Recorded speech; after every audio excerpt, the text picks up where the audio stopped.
What's going on, people? It's been a minute, bro. Footy culture cams is in the building. Yeah, no. Man. Hey, what color's my top showing, bro? Grey. Yeah, because you got a green. Have you got a green screen? Nah, I moved it. I got rid of the green screen, yeah. But I saw you had the green screen, and now the thing's showing grey. I swear that's what is that? The Nigeria top? Yeah, bro. It's green, fam. I don't know why it's coming out grey. What color is this showing?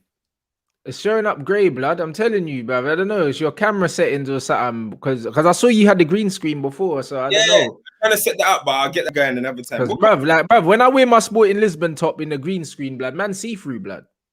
For real? I go see through, blood. That's why I can't wear it. I got my Balassi top. I can't even wear it, blood, because I'll go see through, blood. Man will see like just half of me in that. It's mad.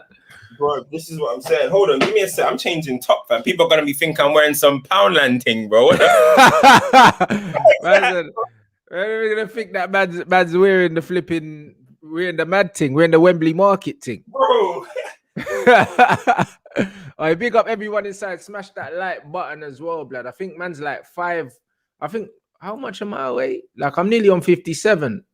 I'm like 10 away or something like that. So you man hit the sub button, bruv. Get man to 57 real quick. Shout out everyone that watched the watch along yesterday.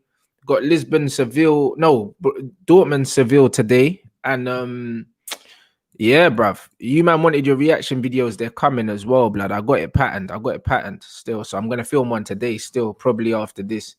So yeah, you man got it coming, bruv. What are you saying anyway? But them man are saying news coming that Rashi's out for the first game against Milan. For real? Yeah, we should beat them anyway, to be fair. Bro, it's about time. Yeah, something's wrong with my settings. I'm gonna change that later. This is even looking a different color as well. But you know what? Yeah, it's about time, fam. It's about time. How long are we gonna say that he's injured for, man? Just rest, bro. You know what I mean? Rest, bro. So I'm actually happy. Man. I don't think we necessarily need Rashford to beat Milan, in my opinion. We don't. They're a great team. So yeah, they're having a decent little season, but it's starting to kind of like crumble away a little bit. You know what I mean? So bare young players. No Zlatan as well, right? Yeah, no Zlatan. Yeah, there we go. So we should really be getting out of that game, man. We should be getting out of that game, bro. Honestly, I'm not even too stressed about that. What are you saying? Yeah, we should beat them anyway. You know what I'm saying? As much as they're a decent team. That's all they are. Do you know what I'm saying? Like on our day, yeah, if we turn up, should slap them really. Over 2 legs, we should beat them by at least 2 clear goals. Like I don't really see a problem with AC, bro. If we don't beat them, it's because we fucked up, innit? Because when I look at their team, I can't really see, bruv. There's no one that I'm afraid of, blood. There's no one really that I'm afraid of, innit? Like as much as they're doing all right in the league, it's like nah, I don't really care. So I think that over 2 legs, that should be a calm negotiation through to the next round, bruv, regardless of if Rashi's fit or not, bro. Like, do you know what I mean? He needs a rest anyway, bruv. Like, Oli keeps rinsing our players, bro. Like, when you look at the players that have played the most minutes in Europe, United have 4 out of 5, blood. You know what I mean? From the Premier League. Yeah, we've probably got Mags in it, Maguire, Wan-Bissaka, Rashford, and Bruno. Yeah, that's crazy still. Yeah, like literally out of the top 5 minutes played, in the whole of Europe from the Premier League, like all games this season, we've got 4 out of the 5. That's a fuckery, bro. That's a mad thing. I didn't even think about that. I knew Maguire was at the top of that, but I saw something say that Rashford's played every game this season, bro. Bro, and the thing is, our squad is so big that we've got men in our squad without shirt numbers, and you're trying to tell me we can't rest these, man. Yeah.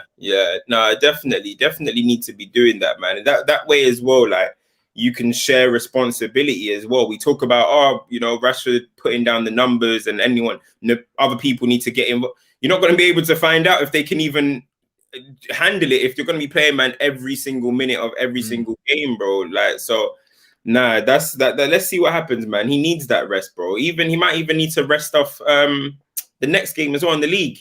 Yeah, whoever we've got, I don't know who we've got. No, we've got West Ham still. Ooh, yeah, okay, but if he can still come off the bench, bro. He doesn't have to necessarily start that match. I'm trying to say, because all that's gonna happen is he's gonna play. He's all right. Let's say he doesn't have a good game. He's gonna limp off, or maybe he might not sprint that much in the game, and then we're gonna say his shoulder's injured or his this. And we know what's gonna happen, bro. He's gonna go off to the Euros, bro. Yeah. And then what they're gonna do next season, at the start of next season, when he starts off slow, he was desperate to go to the Euros. He didn't have surgery because he just wanted to play for his country. Yeah, all of that. And then here we are again, 2021, 2022 season. Rashford's injured again the whole season. We need at some point just make that decision, bro. Is he going to play? Because at the end of the day, it's a long-term future. He's going to be at the club for how long? So all we're doing is really harming ourselves, bro. We're saying that with this squad, we can't trust ourselves to get through what? How long's the? I'm not saying Rashford should take a breather for the whole season. I'm just saying, what's a situation like that? Don't avoid it, bro. Because what are we saying? We can't get through the next 10 games or whatever without Rashford for the rest of the season. Come on, man. We can. So we need to be able to give him that rest, man. Because I can't lie, man. These excuses, man, these are getting annoying. People are at me because obviously I like Rashford and stuff. Like, oh, what do you think? Like, thinking that I'm gonna be like, fuck Ollie, man. No, I'm like, bro, I'm bored of hearing it. I'm bored of hearing it. It's only when he plays bad that you hear it as well. Do you know what I mean?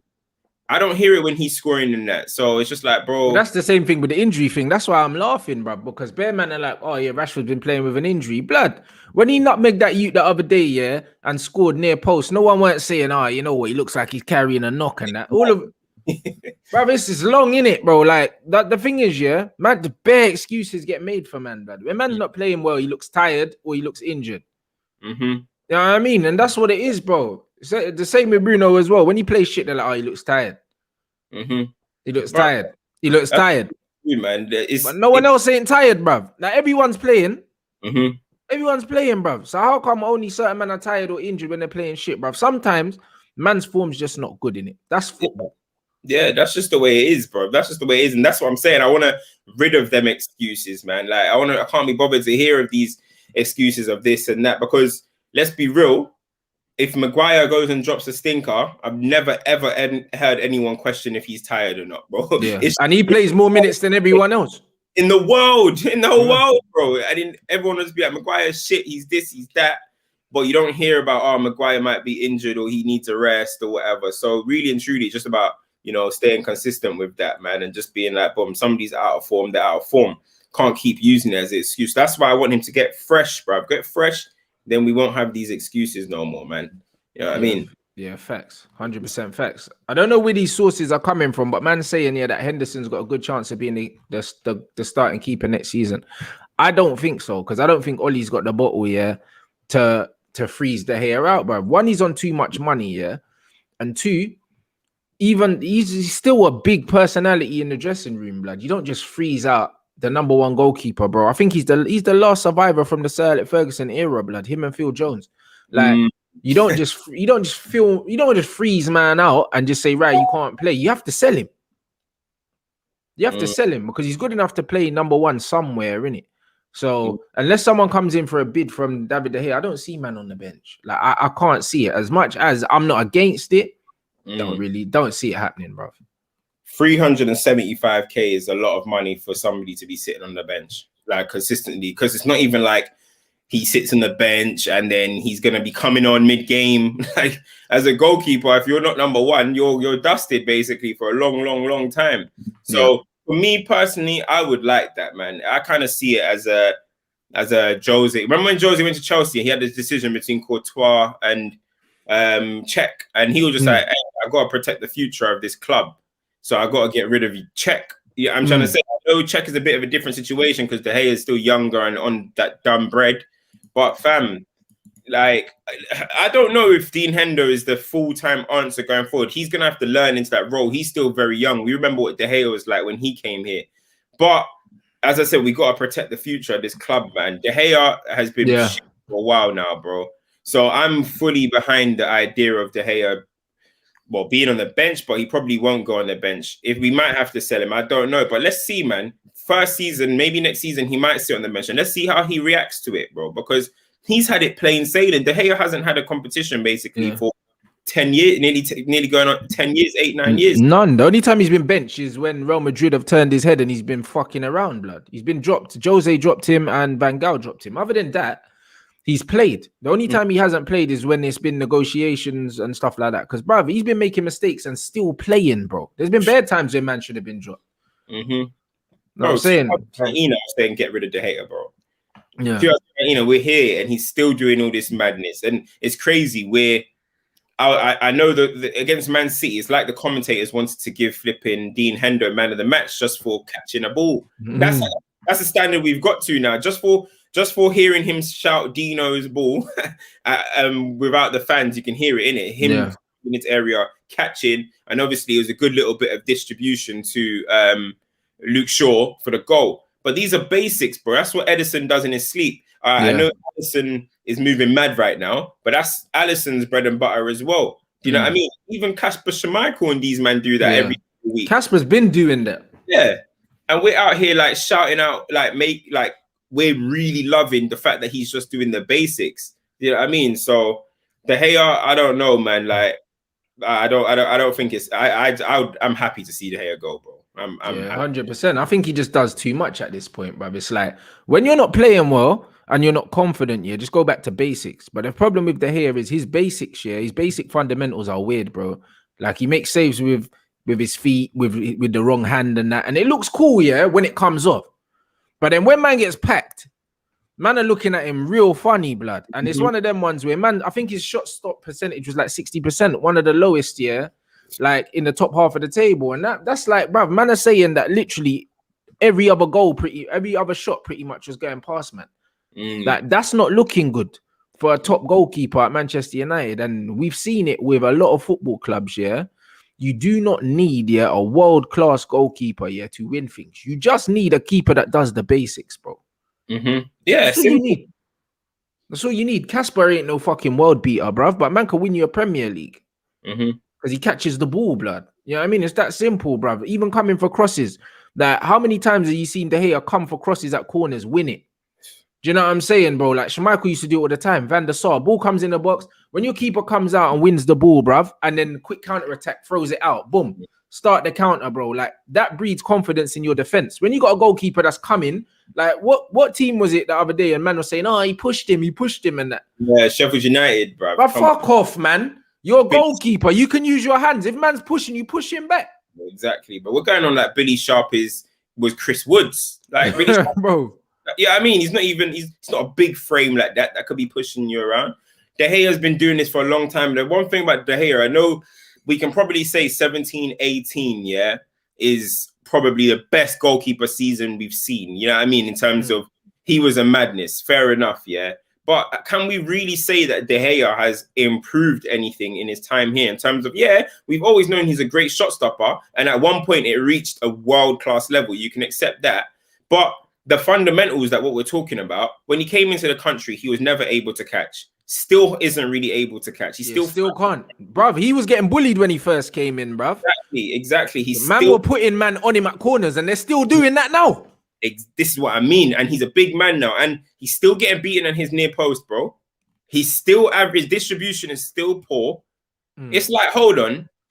He's not really improved anything. When I look at someone like Emi Martinez, for example, at Aston Villa, bro, that's a goalkeeper right there. I know he's made mistakes. Every keeper, I won't care if De Gea makes a few mistakes. Every keeper is. Dean Hendo is going to make a few mistakes. But the fundamentals of Emi Martinez, the amount of pressure he relieves from his defense, the amount of the commanding of his area, it's amazing, fam. And that's what you need in your goalkeepers, bro.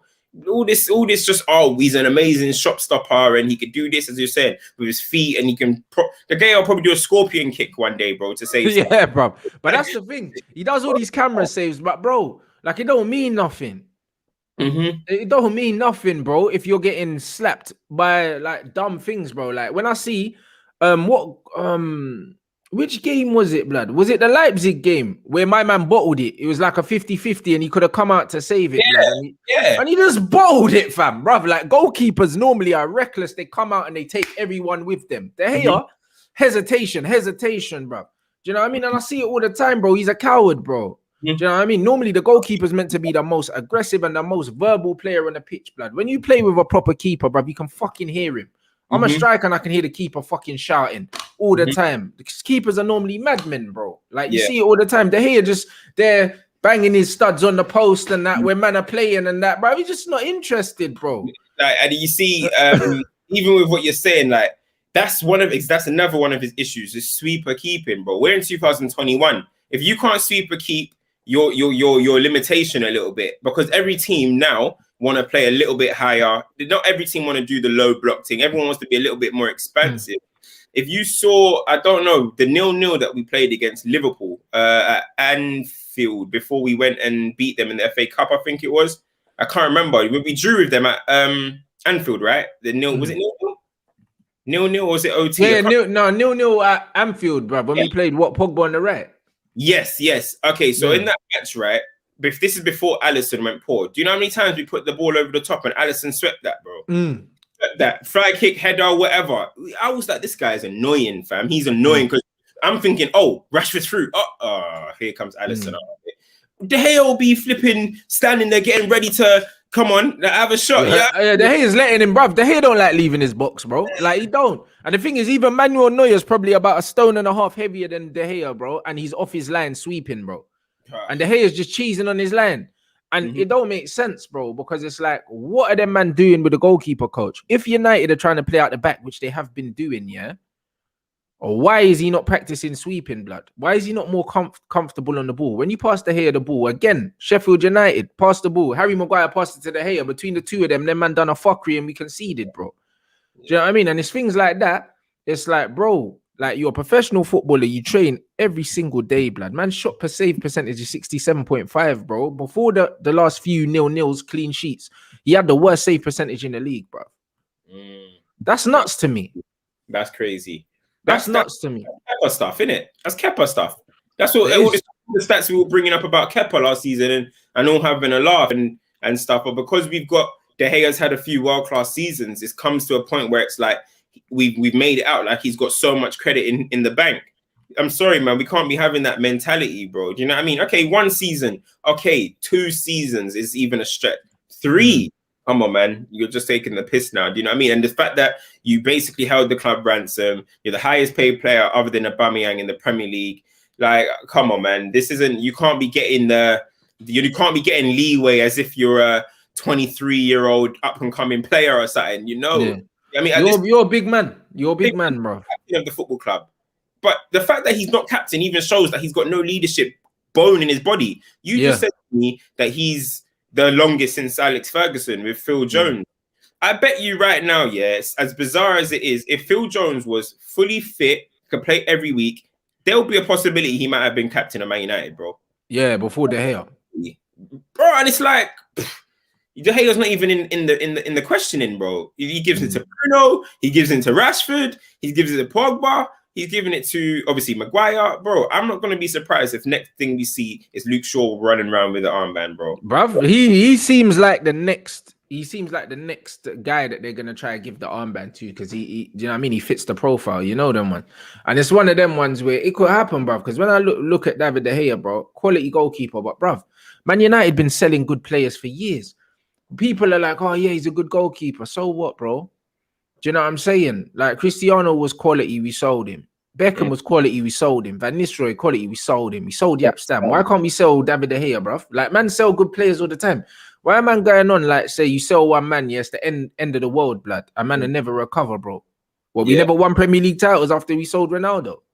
And the worst thing is, it's not even like when you're talking about this type of stuff. For example, if somebody said, "Oh, okay, sell Pogba," then you so much things can come into it, like system and this and that. There's no system, nothing with a goalkeeper.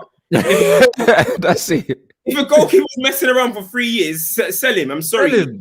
He can go and do whatever he wants at Real Madrid. He was messing around here. We're going to lead into, obviously, Lingard, right? Where we can basically be like, was it the system? Was it the club? Was it this? But you can't say that about a goalkeeper, bro. He's the only man in the net.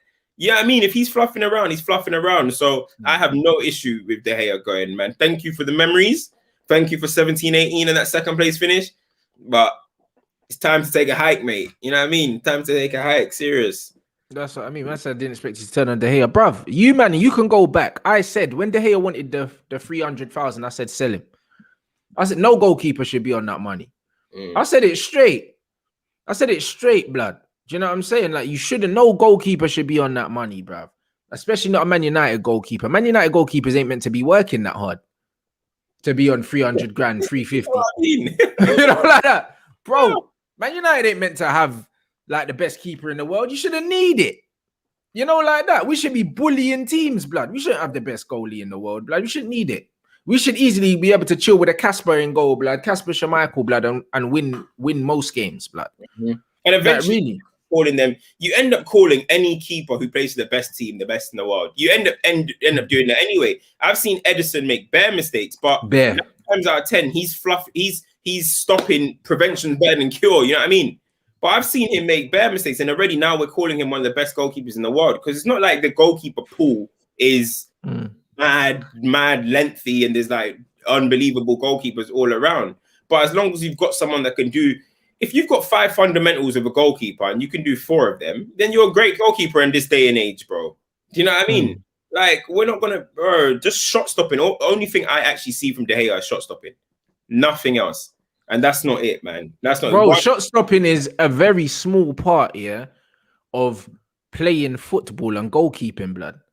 That's like having a midfielder and saying, "Oh yeah, he can tackle." Yeah, cool. But then what does he do when he gets the fucking ball? You know, the man gonna win it and give it back to the other team. What's the point, blood? Bro, but that's the hey. He's like, he can shot stop, cool, but he can't come for crosses. He don't come for set pieces. He don't sweep. Do you know what I'm saying? There's when you play the ball back to him, he's shaky, kicks out for a throw-in like 9 times out of 10, and then gives the ball back to the other team and invites pressure back on the team. There's so many different aspects to goalkeeping. Shot stopping is just one. Good shot stoppers play for teams, that play with low blocks and are fucking fighting relegation. That's where the good shot stoppers play for. They play for Bolton and them teams. Look at Ramsdale last season was at the highest save percentage in the Premier League. Bro, guys like Shea Given and them, man, them shot stoppers. That's what they do, blood. They stop shots, bro. That's all they do, but they can't play at the top level for the top teams because that's all they do, bro. Them man need to be peppered for 90 minutes to get their money's worth out of them because they don't offer nothing else, bro. Like that, and that's what it is. So with Man United at the moment now, we're just praising basic fucking things right now, and you're seeing it everywhere. Like, I saw a thing on the show with Joel and Rio, and Howson was like, when Rio's like, "Oh yeah, Luke Shaw, best left back in the league," and Howson's like, "Bruv, he's had a great 6 weeks, but you lot need to calm down. It's been 6 weeks." You know, like that. And this is the thing with us, blood. We see something for a little bit of time, and then all of a sudden, everyone's getting excited and start making outlandish statements, blood. It's like, it's been 6 weeks, blood. He's had a very good 6 weeks. Do you know what I'm saying? But it's taken man 7 years to give us them 6 weeks. Exactly. And this is what I was gonna say. Like with Luke Shaw, like, yeah, okay, he's fair enough to him. He's done well. Even for him to get a goal has shown how far he's come, bro. Like for him to even get a goal, I'm like, yeah, okay, he's showing himself he's improving. You know what I mean? He's obviously gotten a lot of confidence. He's obviously been allowed to get forward a little bit more and get a bit That's more. all it is. It's the confidence. Because he said it with the manager. He said the manager's got faith in me. I'm happy. I feel confident. And you can see it because the Luke Shaw of old plays that ball to Rashford and he doesn't continue to run. No, he just passes it and he waits for it back. He doesn't even make the first run for Dean Hendo to throw it to him. Yeah. He's just there like, oh, okay, Dean Hendo caught it. All right, let's set ourselves up and let's just jog up the pitch. That's no risk taking, bro. The fact that he even made that run, imagine if Dean Hendo fucked up that throw and they scored. We would have been turning around saying, why is Luke Shaw running around like he's Marcelo? But that's what you got to do. You live and die by them kind of decisions, and it paid off. And that's how you become a top player, because we're now bigging him up for doing that. And yes, rightfully so, it could be hypocritical, whatever. But if it went wrong, we'll be saying, what are you doing? But that's what the top players do. Neymar will go and do a Rabona or something and it'll pull off. But if he fucks it up, we'll be like, what are you doing? Do you know what I'm trying to say? You live and die by these type of decisions. And fair play to Luke Shaw, man, because this season, he's having a great season. He's probably going to be in the team of the year this year. He deserves it. But one thing is, I think you said Howson said it, it's just like, let's just see, man. We've seen average more than we've seen good. And it's not like we've seen below average. Like, bro, like I was saying, and the funny thing is, people that were saying, oh yeah, I always knew Luke Shaw could do this. No, you didn't, bro. You was clutching. You know them ones. When we signed Luke Shaw, I knew he was a good player, bro. Like, he was the most expensive teenager, bro, in the Premier League at that time. 30 million pounds, bro. Do you know what I mean? That was 7 years ago. So that's probably about 60 M's now, maybe more. So we spent big money on him. Like he was like Sterling money. Do you know what I'm saying? That's what we spent on him. So he always had the potential there. He was always a good player. We never saw anything that resembled what he's doing now before. And then on top of that, how can man say, oh, I always knew? No, you didn't, bro. Like no player in the Man United squad has been replaced more than him, bro. No one, bro. Like I've seen Darmian put man on the bench. I've seen Young put him on the bench. I've seen even Brandon put him on the bench, blood. I've never seen anyone displaced more than him. Do you know what I mean? And it wasn't through lack of ability. It was through lack of performance, bro. Yeah. That's what it was. Because if he was playing well, he wouldn't get benched, bro. Do you know what I'm saying? He got benched because he wasn't playing well. So now people coming out the woodwork and saying, "Oh, I always knew." No, you didn't, bro.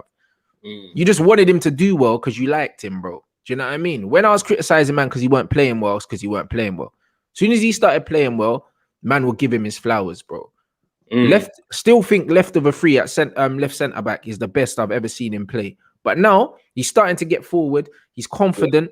Do you know what I'm saying? And that's what it's about. It's about confidence, bro. You can see that his confidence is mad fragile, blood. You know them one. Is that like in the last, well, this season, he's the one of the only players that you can look at and be like, all right, I know I'm going to get a good game out of him.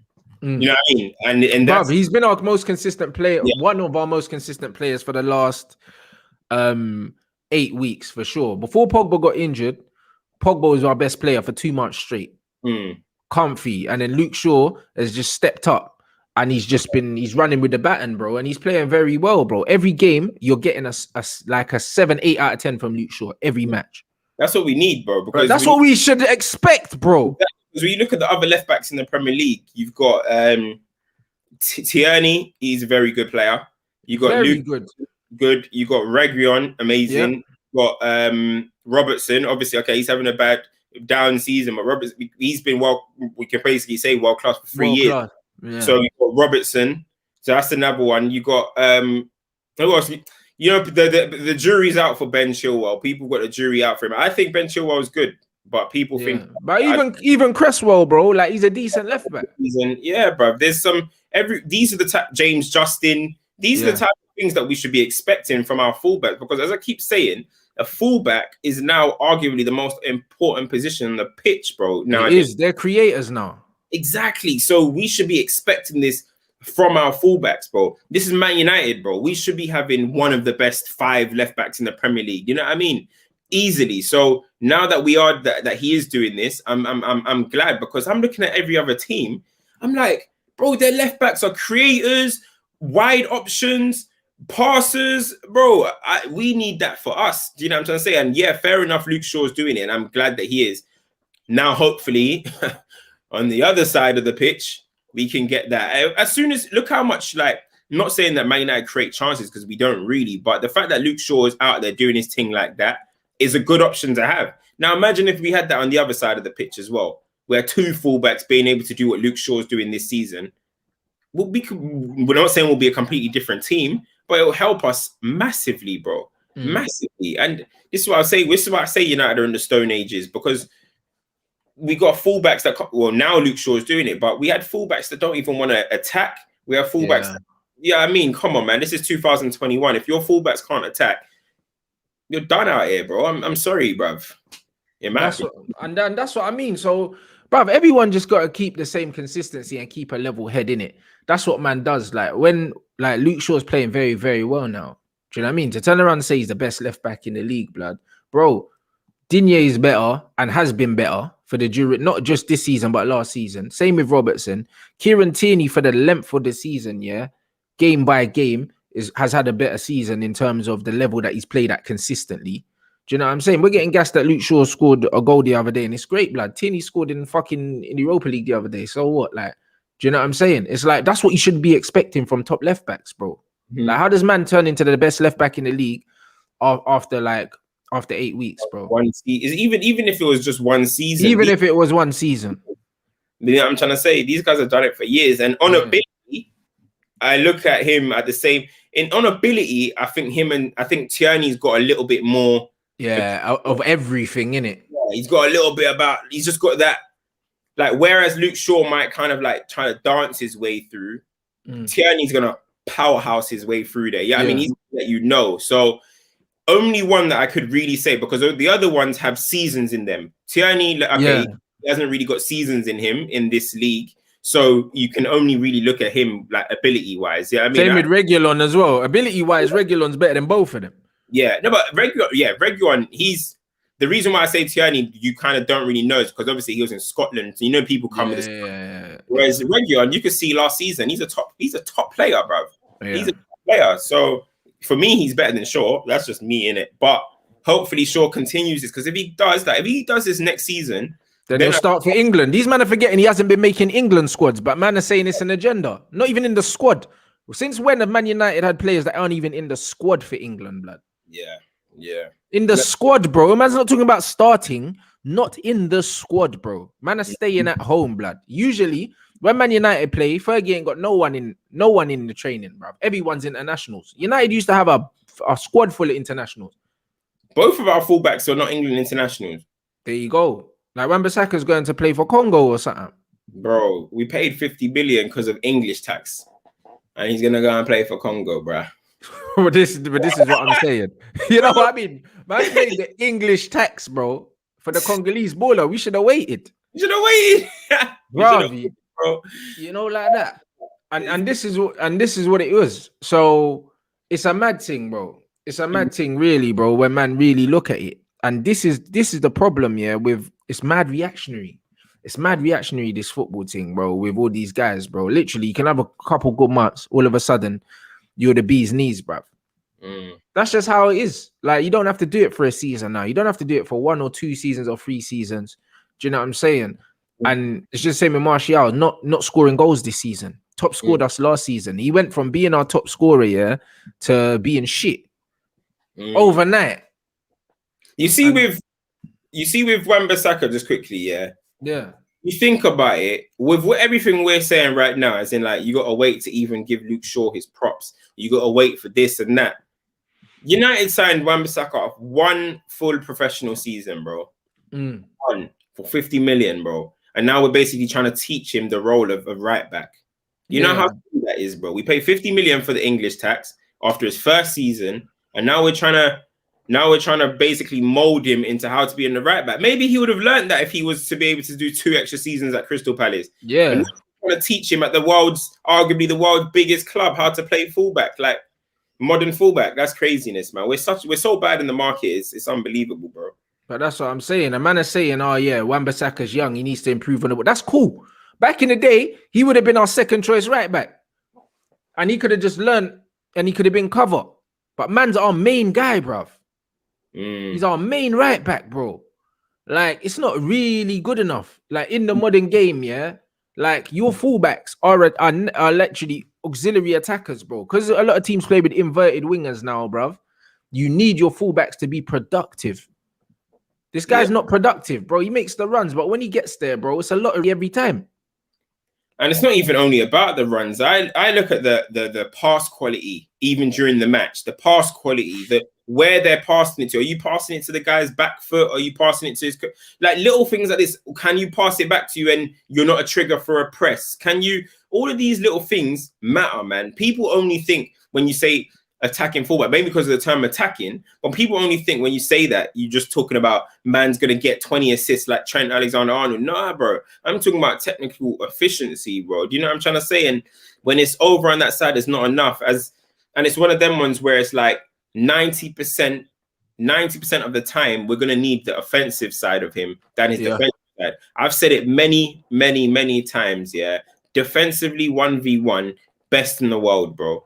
Best in the world. Defensively, 1-on-1, he will lock you off, bro. He's locked off Mane. He's got Mbappe, Sane, Sterling. You name it. But are we going to need that 90% of the time? Just a lockdown defender? I don't think so. And just like what you were saying, the game shouldn't be one.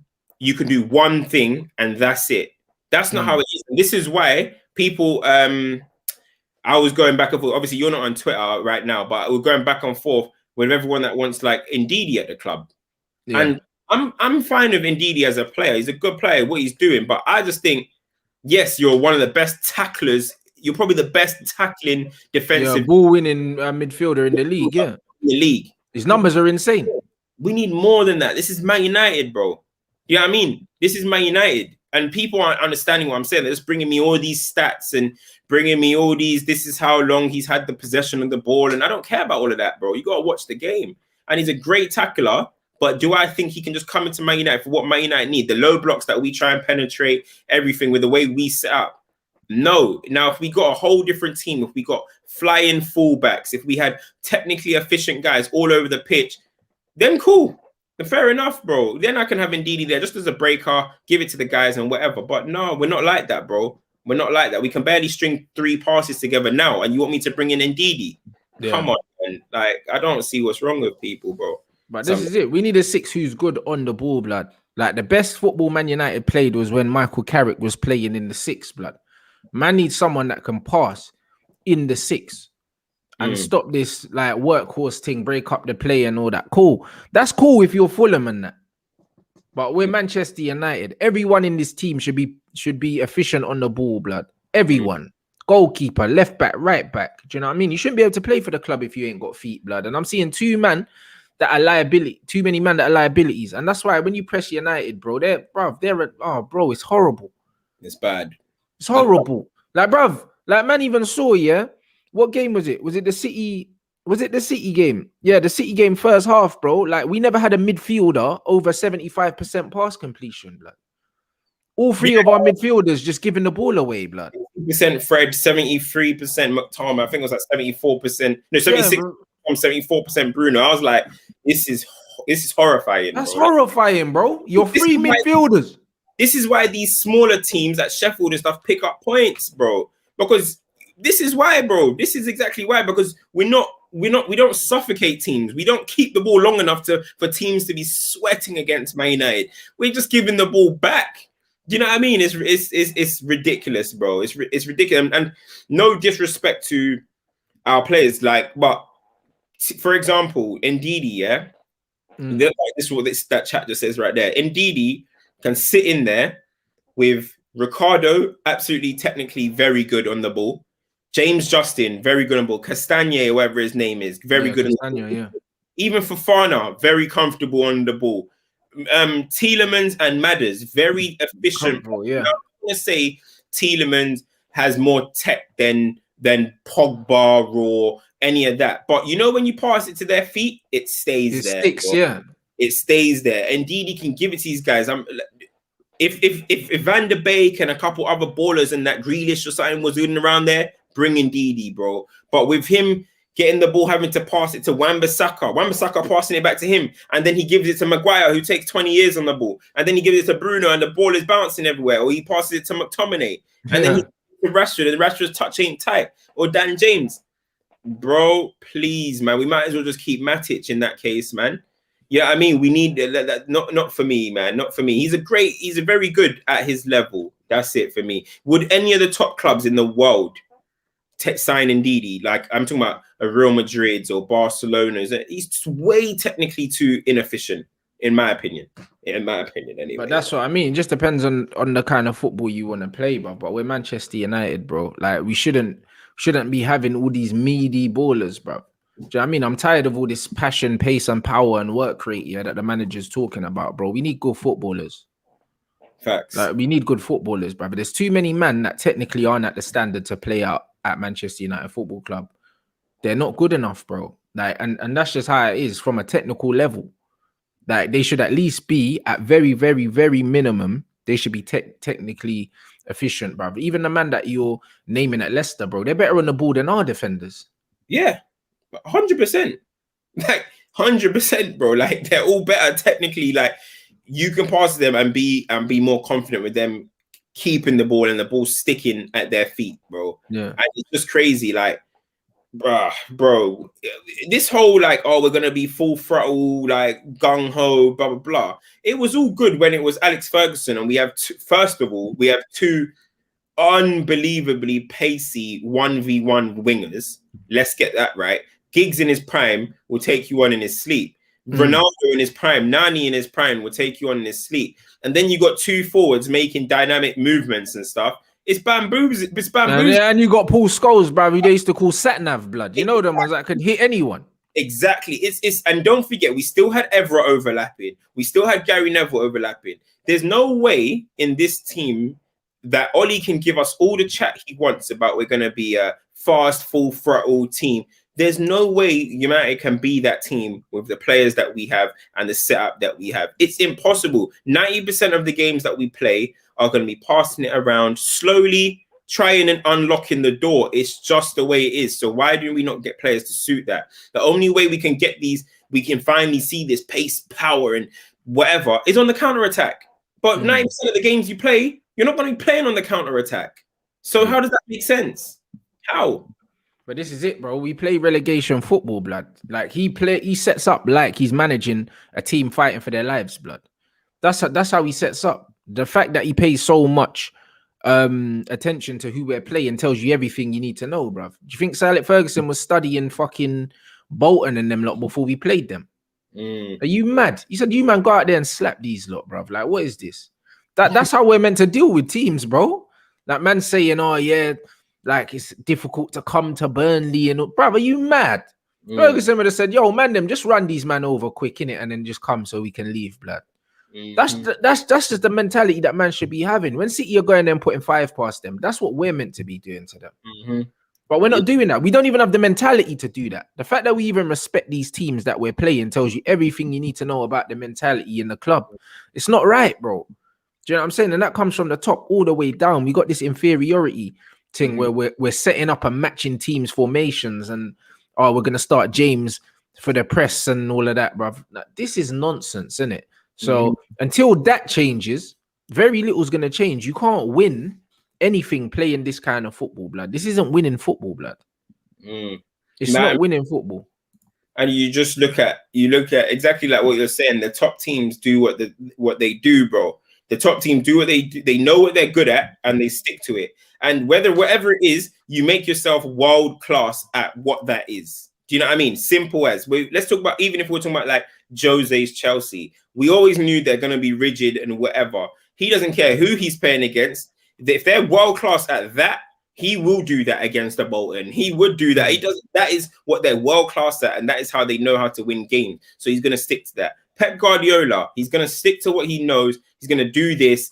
What did Pep said the other day? I don't know if you saw his thing with Rio, but Pep must have said after the loss against West Brom, I think he was like, "Nah, back to the basics. Back to the basics. Foot wingers, you're going to go back to being wide and high." He tried to adjust it. It didn't work. Wingers, you're going wide and high again. We're pressing. We're going back to this elite press, and that's how we're going to win games again. Because when it started going a little bit, you know, they're dropping a little bit deeper and stuff. Their defenders ain't even good enough to play like that. City's defenders, we're turning around and saying now, John Stones is back. Blah, blah, blah. Christensen is back. No, these guys are still pretty much average defenders. But now what is that they're even not being, they're not having to defend as much as they need to defend.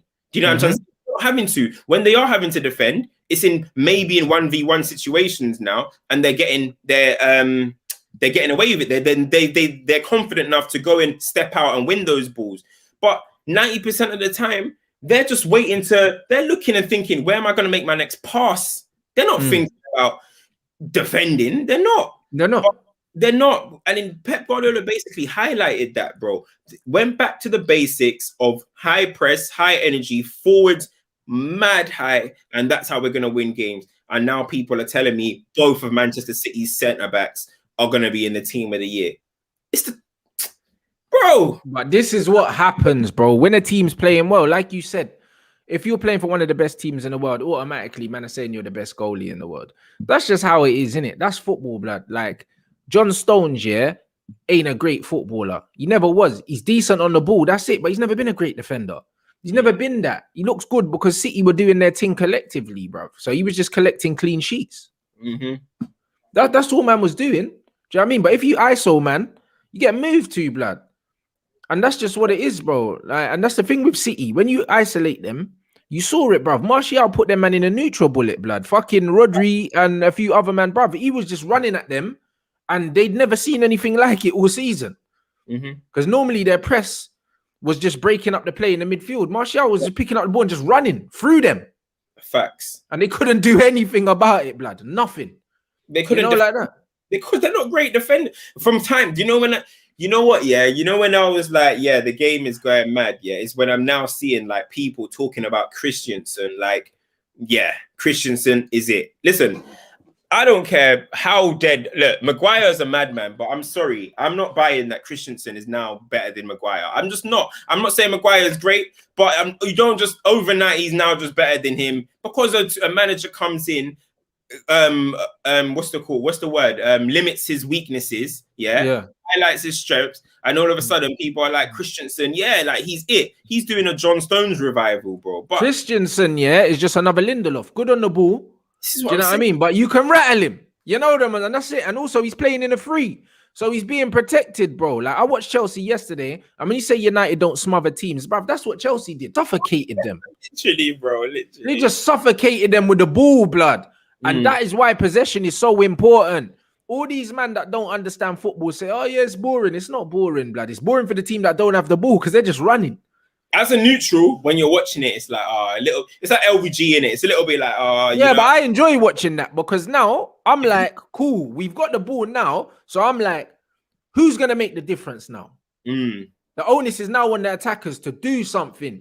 Do you know what I'm saying? Because we've got the ball now, but now you need to do it. It's just like when you're boxing, you stay behind the jab. Man say it's boring, but bruv, when the space opens up and you land the right hand, but you don't just go in there throwing the right hand. All the time, bro. You have to open them up. You have to move them around. And that's all it is, bro. You have to move the pieces around. And then you do the final play, blood. And because Chelsea don't have the star quality in the final third at the moment consistently playing, they got bums like Werner, bro. The more that I watch him, the more I don't know how he's a professional footballer, bro. Yesterday was a mad thing. Werner, bro, and the thing is, he gets chances as well. I don't know. Chance, bruv. Clear chances as well. Not even like half. Clear chances, bro. It makes me think that, like, surely the penny is going to drop. That's the only thing I would say. That's the only benefit of the doubt I'll give him. Like, surely, eventually, the benefit, like, it's going to drop. The penny's going to drop. But I even look at his finishes at Leipzig and that they're not even lit. Like, they're kind of just straightforward. Like, you know, like when you used to watch like Van Nistelrooy or Aguero or these type of strikers, but there's some finishes they do and you're like, what? Like, I would have went the other corner. Like, why did he go that way? Or why did he roof it when he could have just used special finishes? When I look at a lot of Werner finishes, I'm just like, yeah, you kind of just look like you just kicked the ball there. You know what I'm trying to say? Yeah, that's it, bro. Bruv, he just slaps it, bro. Like, there's no precision in anything. Everything's rushed in it. And I watched it yesterday and I saw Havertz floating in the false nine, bro, just playing mad football, mad link play. So Werner gets slid through, dead, dying, bruv. Do you know what I'm saying? And yeah, his pace is handy on the break, but what's the point if he keeps missing, bruv? Like, he stressed their defense, but he missed everything. Yeah, he scored in the end, but it was what? Own goal. Was it own goal or something like that? For the no. Yeah. He got disallowed. Havertz, the Havertz one got disallowed, but then also his one got given as an own goal, but it was a good run.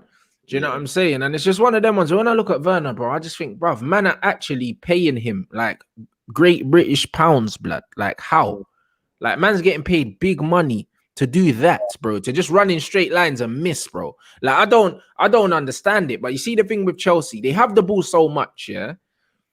Bruv, one lapse of concentration and you're 1-0 down. Because that's what it is. They'll just it's the persistent pressure. It's the same with City. These men keep knocking, yeah. If you don't answer the door, it just comes off the hinges, bro.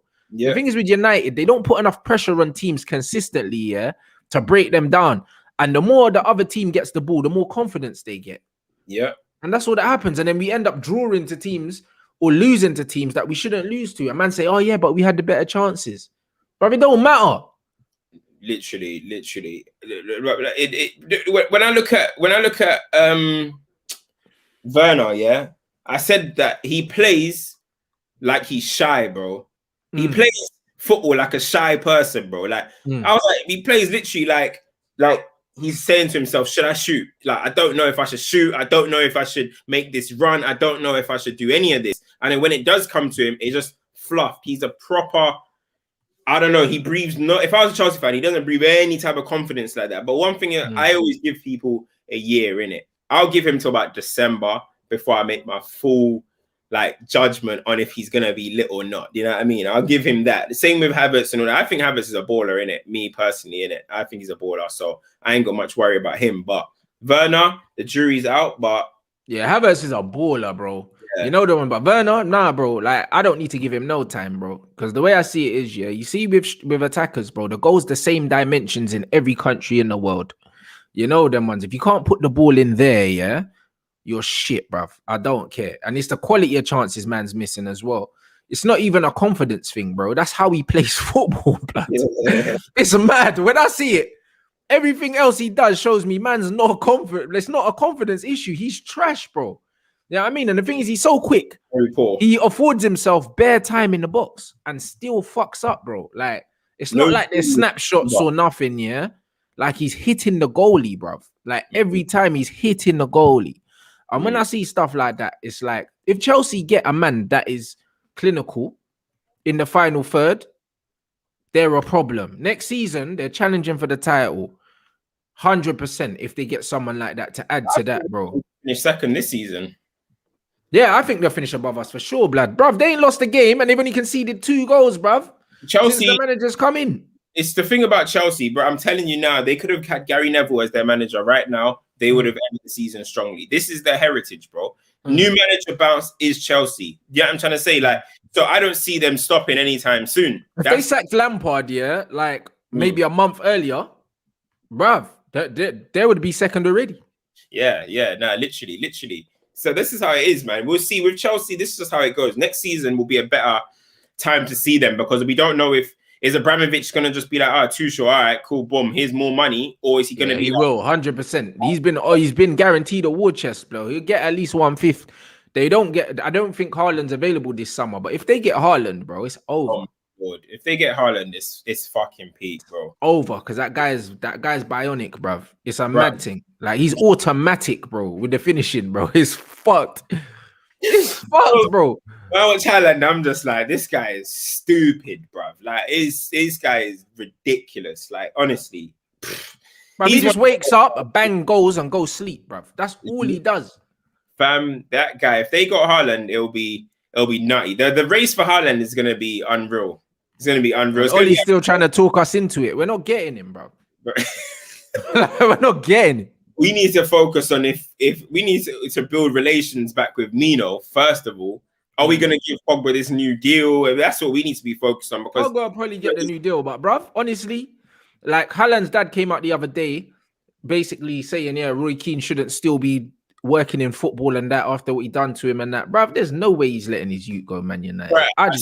I saw something so funny, yeah. It was like Man United, it was like, yeah, Haaland's really going to go to Man United when his dad played for City. He grew up born in Leeds. He's born in Leeds. His dad played for Leeds. Roy Keane ended his dad's career. But yeah, he's going to join Man United, innit? That's never happening, bro. So funny, bro. It's so funny. That's absolutely never happening ever, bro. You know them ones. He's going Man City, bruv, or he's going Chelsea. More likely he's going to go Chelsea because it's in London, bro. And man want to live in London. Why wouldn't they? You know them one. If he goes City, though, Jesus, man.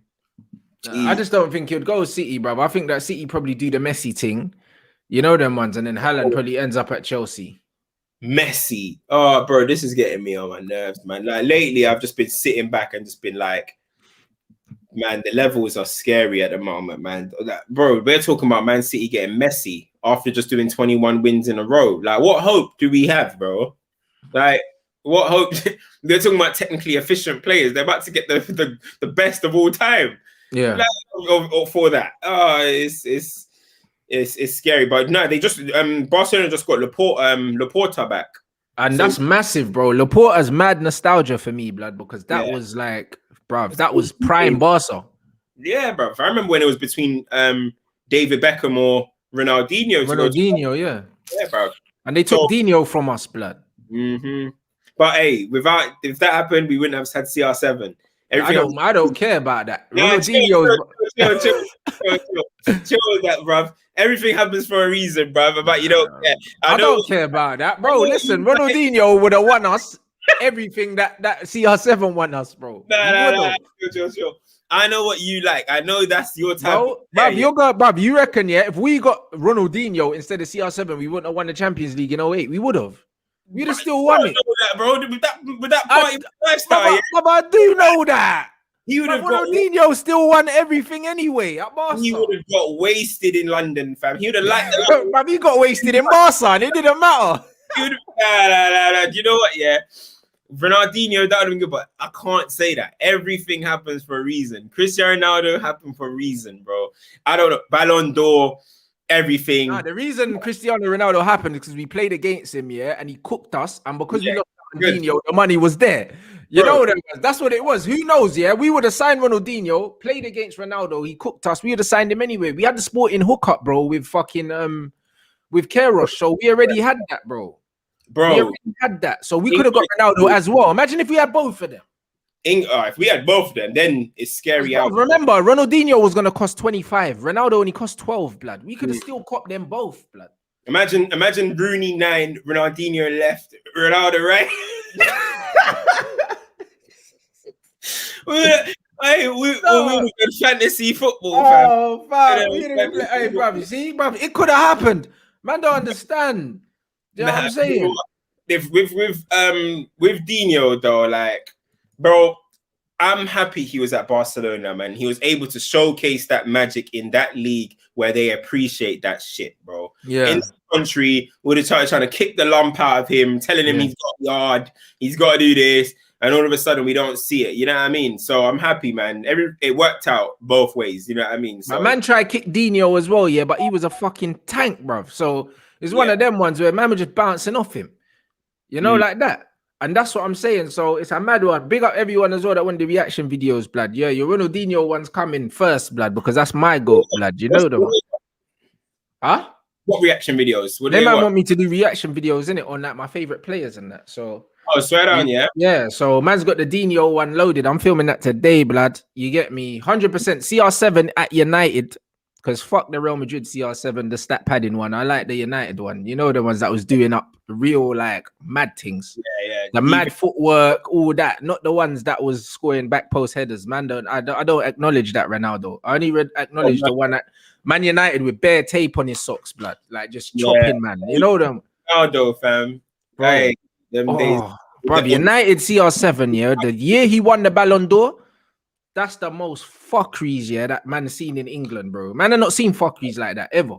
Of course, the closest to the actual wow factor in this country that I've seen to Ronaldo is Suarez, in my opinion. When Robinho came for 1 year and was taking the piss out, man. Oh, I loved Robinho, but at that point, you know them days, the Man City United thing weren't that serious. Yeah, hey, I used to be on, bro. This guy made me get a Mohican, bro. It's cold, isn't it?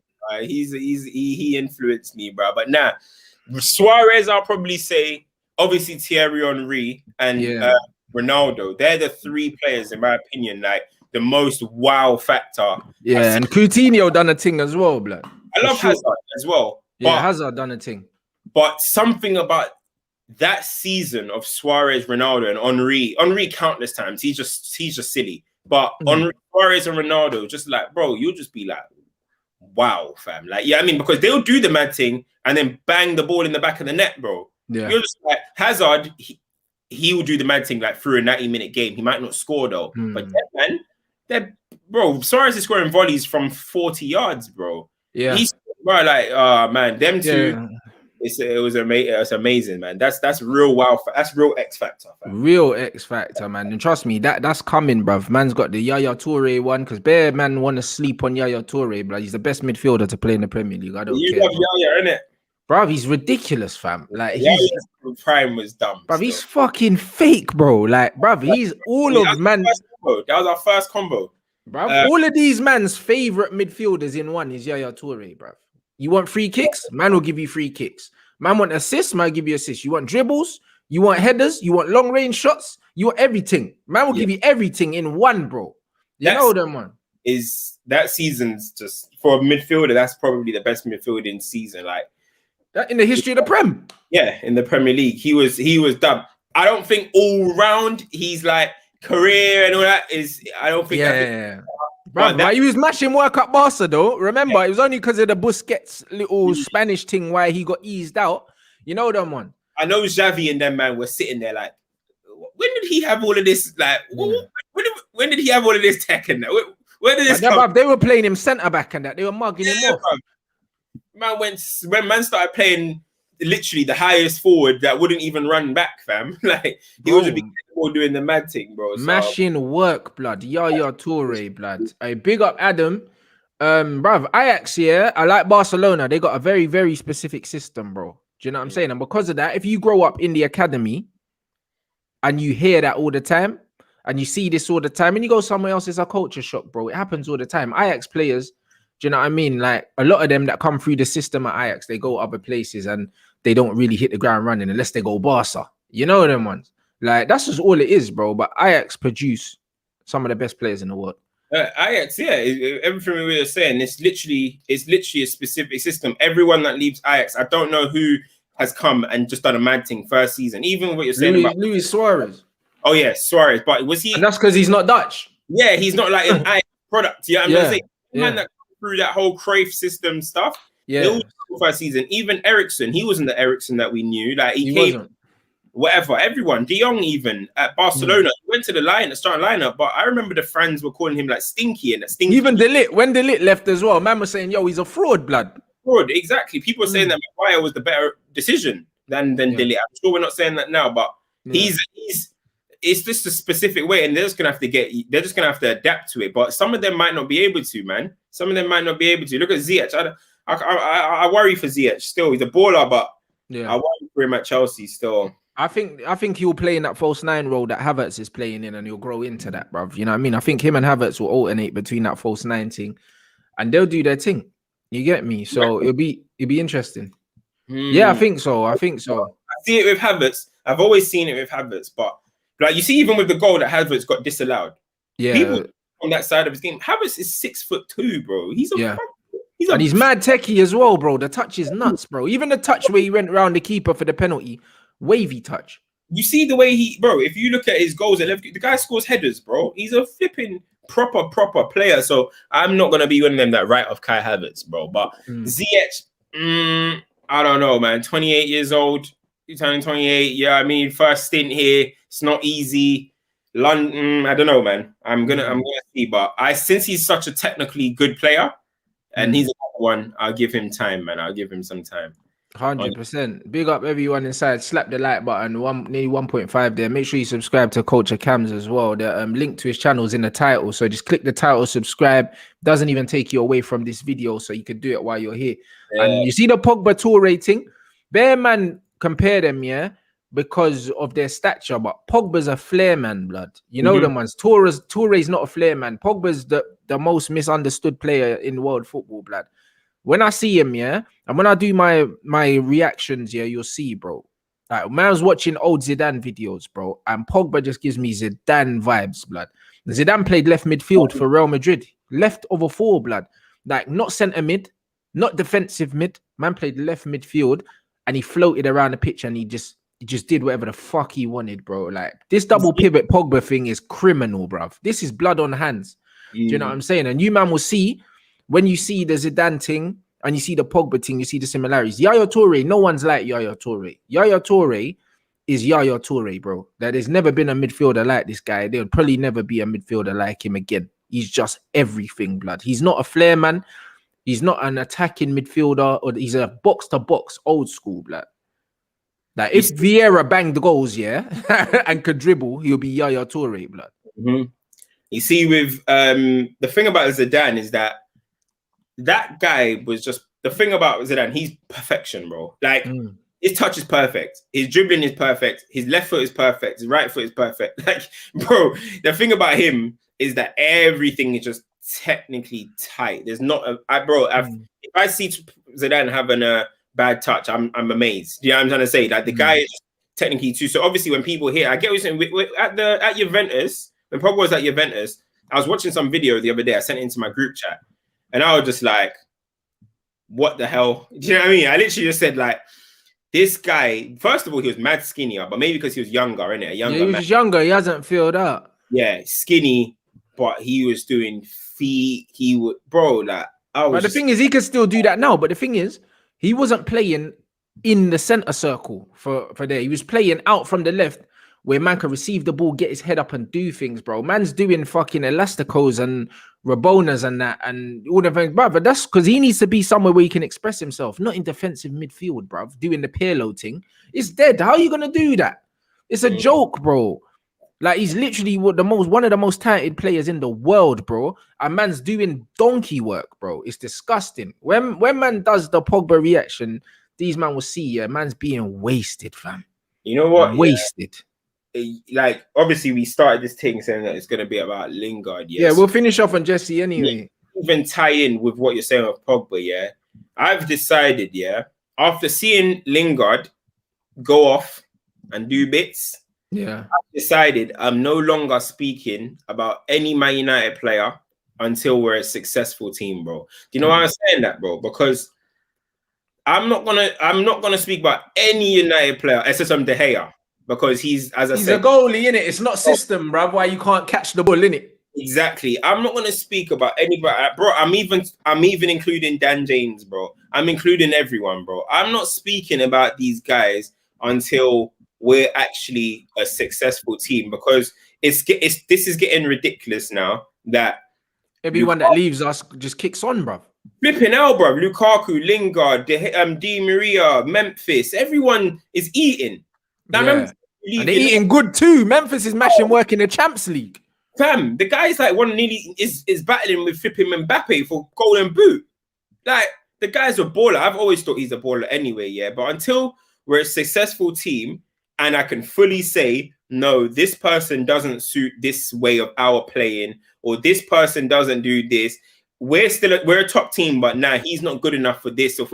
I got to accept, maybe we're just a deluded fan base, bro. Just deluded, bro. Like, you know what is, yeah? I was like to my boys, like, maybe we are just, it wasn't even the word deluded. I was saying maybe we just got a false reality. Maybe because now people are turning around saying, oh, you know what, Lingard's this, Sanchez is all right. Maybe the false reality is just us. We're just dead, bro. You know what I mean? We're just dead. Haven't got the system. Haven't got the pattern to be able to say. It's always been that though, Cams, and I've always stuck by that. I always stuck by that, bro. Because at the end of the day, I've always stuck by Lingard when man were turning on him, bro. Because the thing is, his one-touch, two-touch game and his football IQ's mad high, bro. He don't get enough ratings, bro. Alexis Sanchez, bro.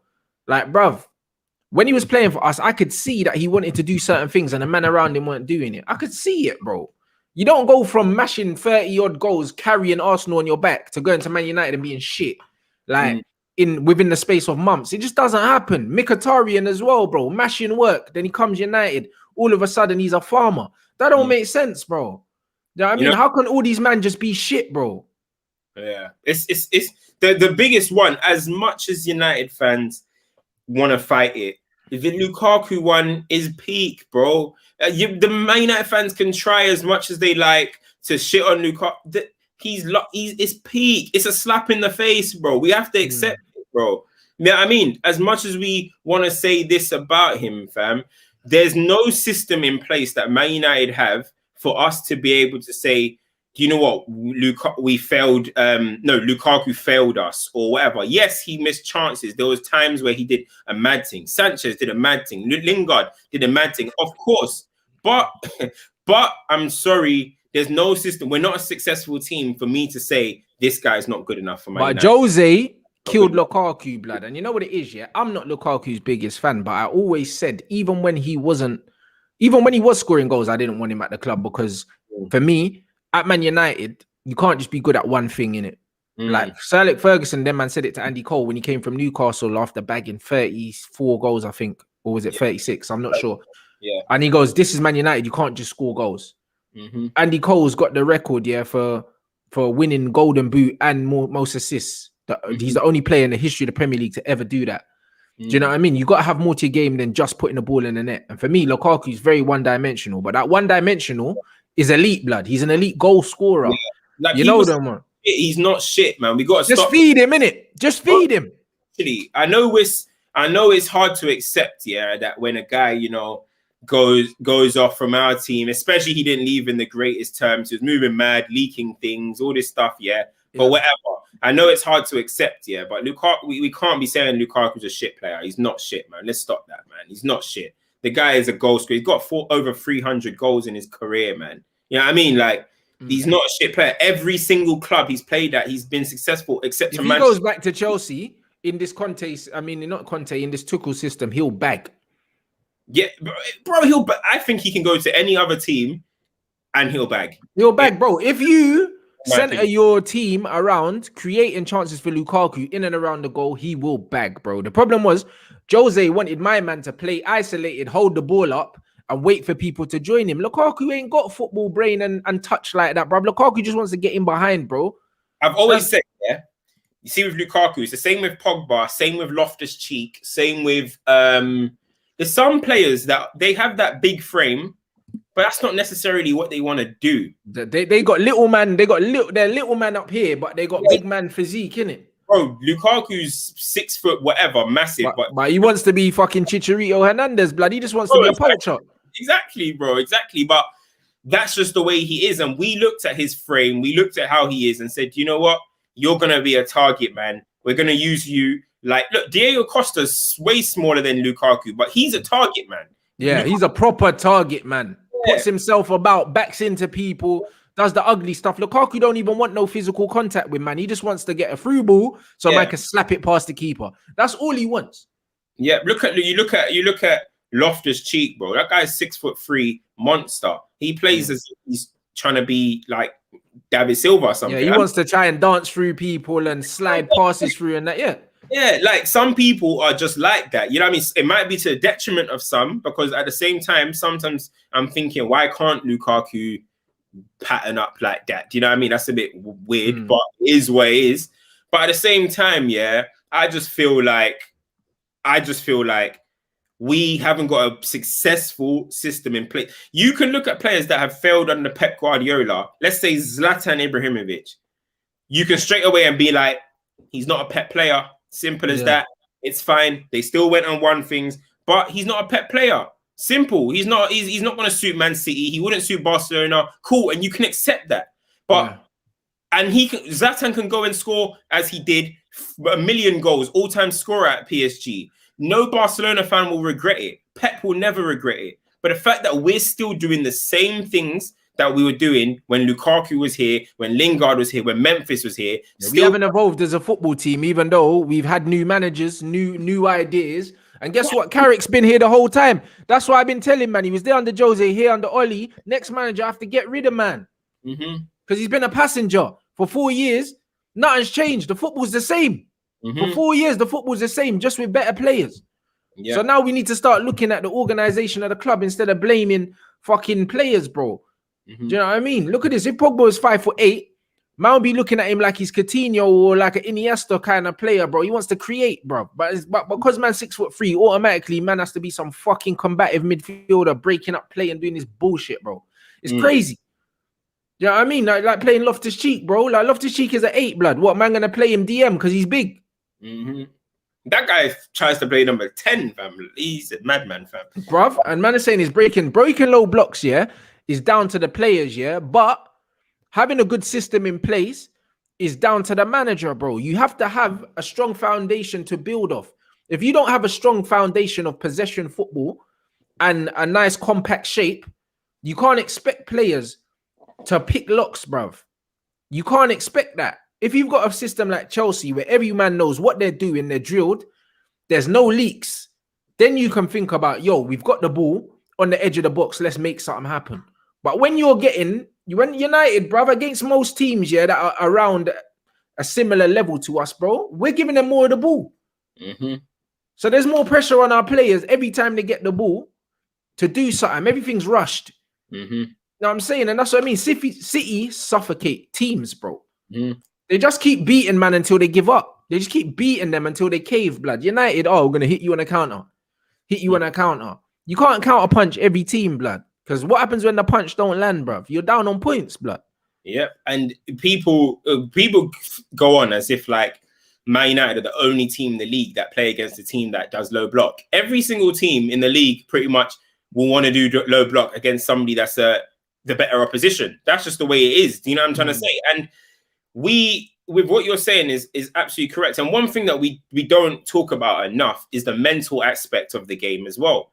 If a team was continuously coming at you, defensively, you're going to be tired. Midfielders are going to be tired and like, this is long. Their legs are going to get weary. As soon as they get the ball, it's coming off their feet, or they're having to ping a long one. And it's like, oh, why are you giving the ball away? They start getting frustrated with themselves. You're knocking down all these barriers. Then you're going to go and win games, bro. There's so many times. Why do we think we see so many times that when it could be 0-0 for Man City till 43 minutes, they get that goal, then it becomes 2, 3, 4, 5.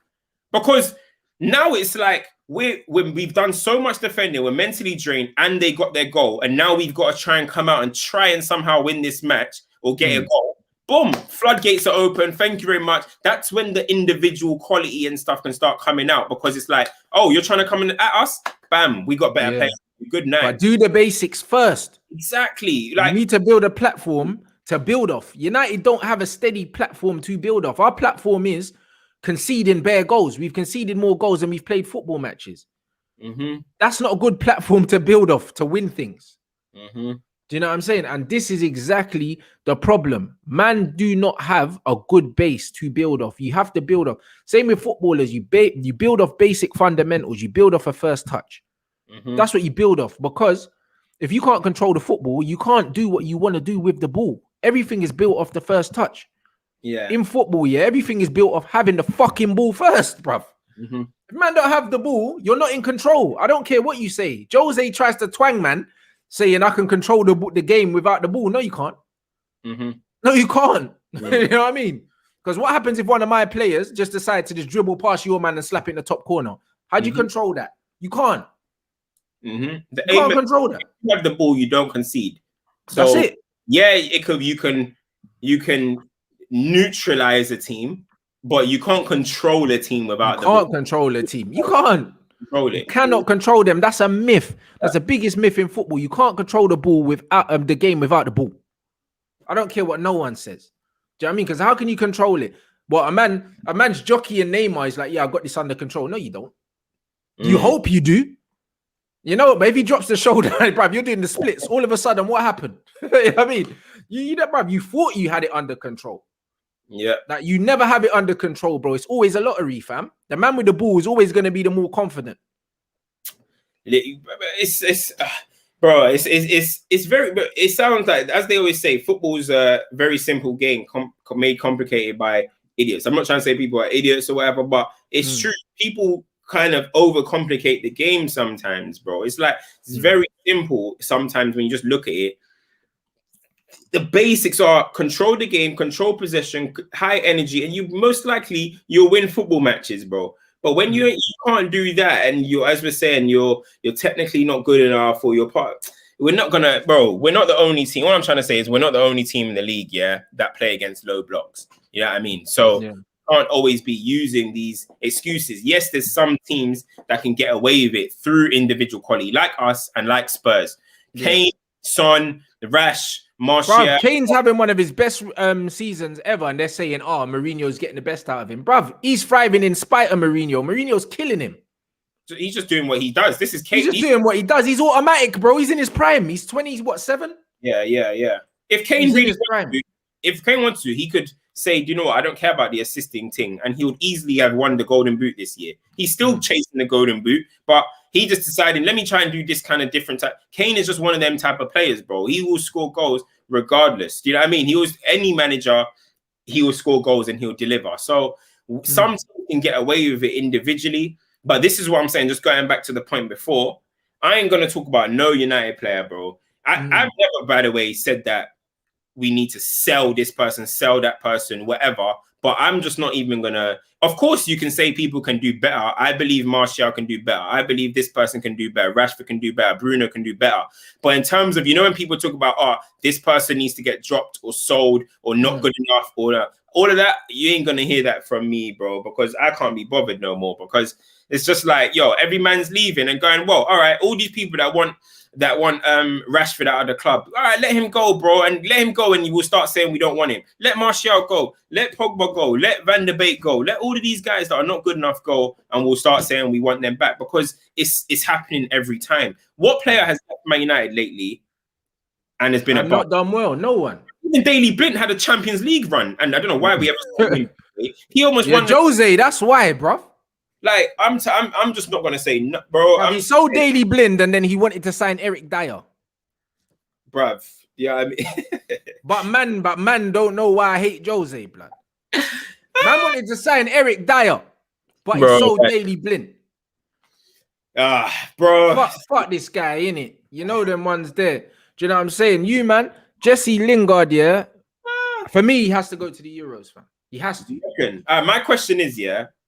This is what my question was. I put it on the TL, and for some reason, people thought I was saying Lingard should go to Euros, but I wasn't saying that. But yeah, if you have a decision, because I think it's going to come down to this one, are you taking Maddison or are you taking Lingard? I think he's not. I think he's not a fan of Madders. Madders is not a leader in the camp or nothing. Lingard has been there. Not done that, but he's been there. He's familiar. He knows him. I think he's going to take Lingard. I personally would take Madders, but he's only given Madders like a 15-minute cameo.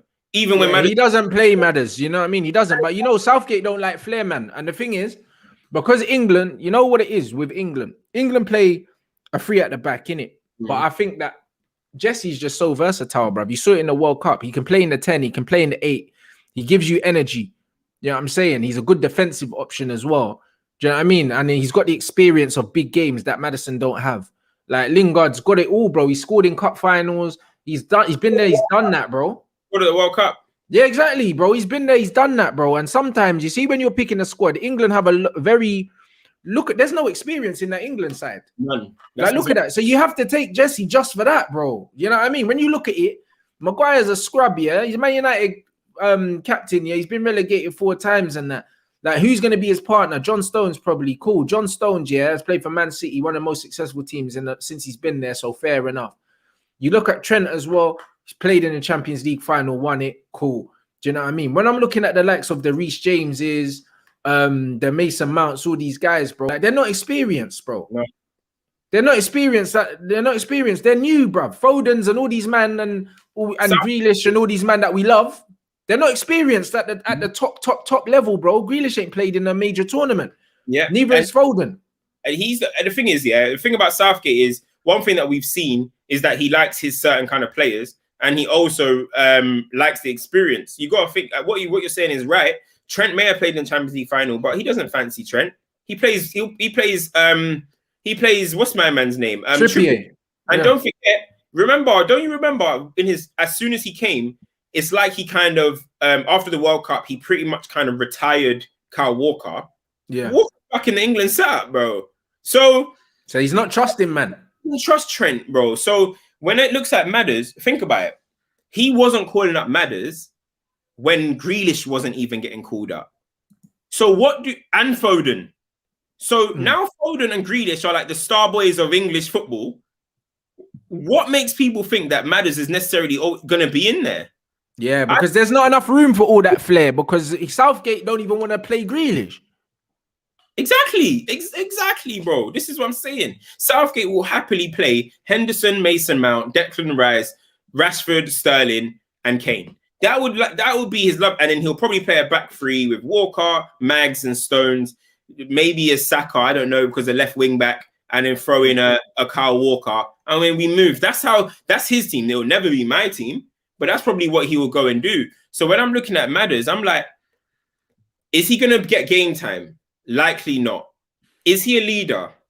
No. In the England team anyway. Maybe in Leicester, but England team, no.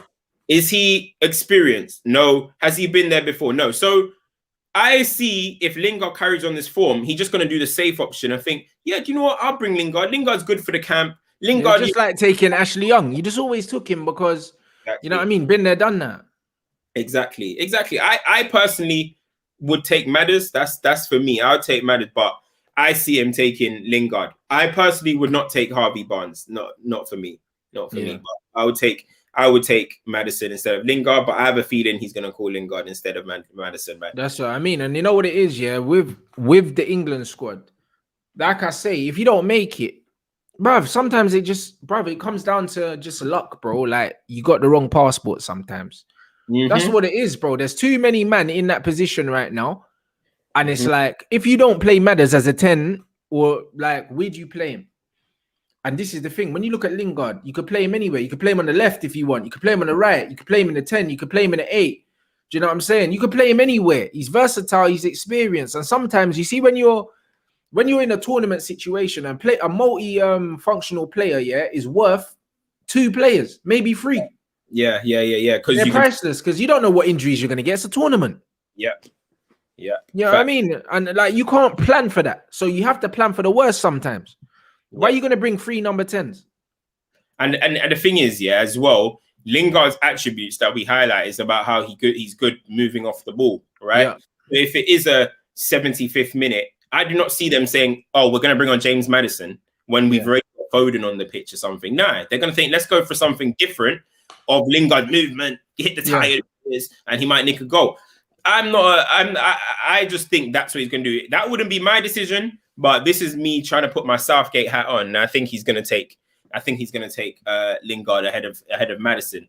Dele Alli, if it would have been Dele Alli if he was playing, but it's not.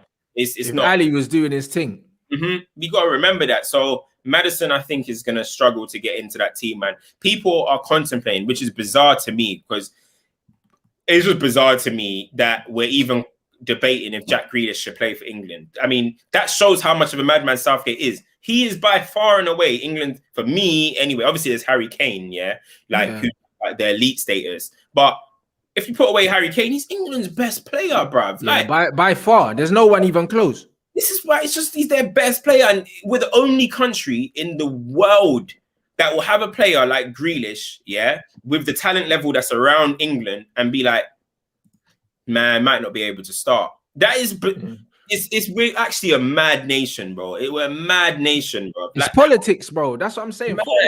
Football's never the primary thing in this country, bro. It's never. It's always politics and all this other bullshit, bro. If this was Brazil, blood, they play all of them.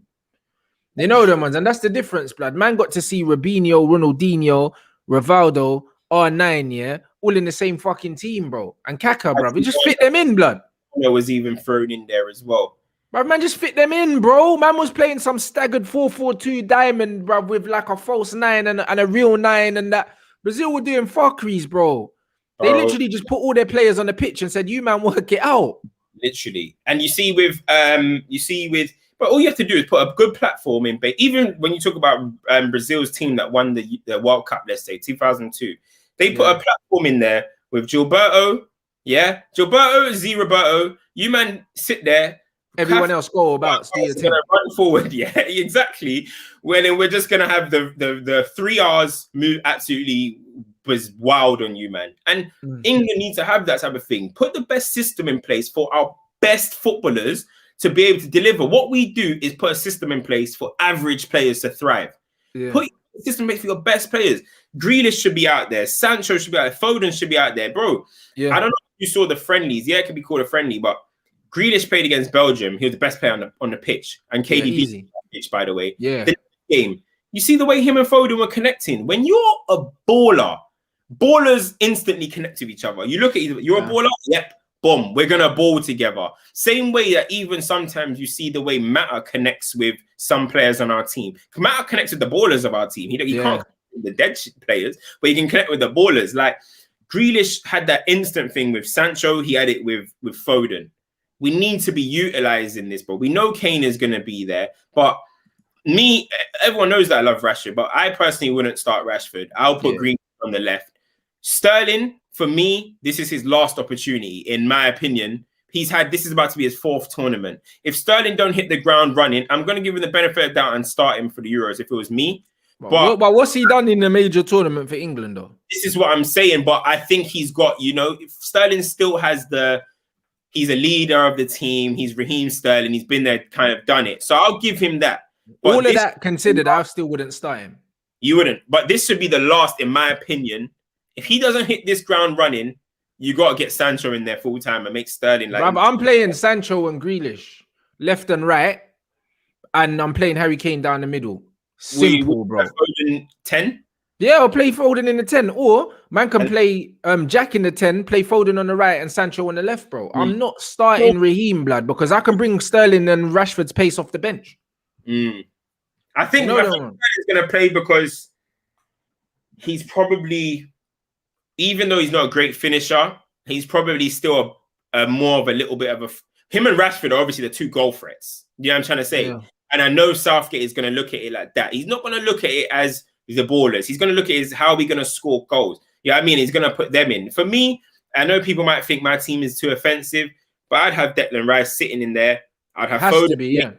I'd have Foden and Mason Mount. But this is me. Maybe I'm doing fantasy football, FIFA football, but I'd have Declan Rice, Foden, Mason Mount. I'll probably throw Sterling in there, Grealish, Kane, and then let's go and do what we do. I wouldn't start Trent. I'll probably put Walker or something, and then either Saka or Luke Shaw maybe, and then Maguire and Stones, Henderson. Let's go. But I don't know, man. I just think we're going to end up just going with Jordan Henderson, Declan Rice, Mason Mount, Rashford, Sterling, Kane. That's what I see, man. That's what I see. Yeah, nothing but facts, man. You know what I mean? But we'll see what Southgate goes for. You know it's going to be negative. So, bruv, the game is the game, blood. You know, like that 5 at the back, bruv. Snorefest sideways football, blood, and hoping a man does anything. Man could talk about the 30 goal contributions that Sterling does. I don't care about all that, bruv. In that Man City team, yeah, with the amount, I think Raheem Sterling, I think Statman even said it. I think Raheem Sterling averages like 10 touches in the opposition box, bruv, in a game. Because he plays for Man City, bruv. You know, like that. So he's going to get goal contributions. I don't care about that. Raheem Sterling is not it, bro. Not for me, bro. Like, he's massively overrated, bruv. His numbers are great and that. But when I watch my man, like, week in, week out there, the eye test, bro, he don't pass it. You know the ones. He don't pass it, bro. Everything still looks scatty, blood. You know the ones. I think he's improving. I think lately he looks a bit better on the ball than he was the seasons before. I think he was doing a bit more behind the last man, off the last man, kind of like not on the ball, stuff. I think this season he's been a little bit better on the ball, but I do get what you're saying. I get what you're saying in totality. For me, I'm like, cool. Like, I rate his football IQ and everything like that, but for me, like, I can't rely on man, like, outside of that City system, to give me what he gives City, bruv. Yeah. You know what I don't care what you do for your club, like, if you're not doing it in an England shirt, bro. Like, I don't care, bro. Like legit, I don't care. The reason why I think that Grealish is a bad boy is because no matter what shirt he's got on, he's the same Jack Grealish, bro. Like, he done it against Belgium. He showed everyone that, you see what I do, for Aston Villa, I can do that against anyone, for anyone. I've a couple England players that play for England, bro, have said to me with their own mouth, he is the best player. Simple.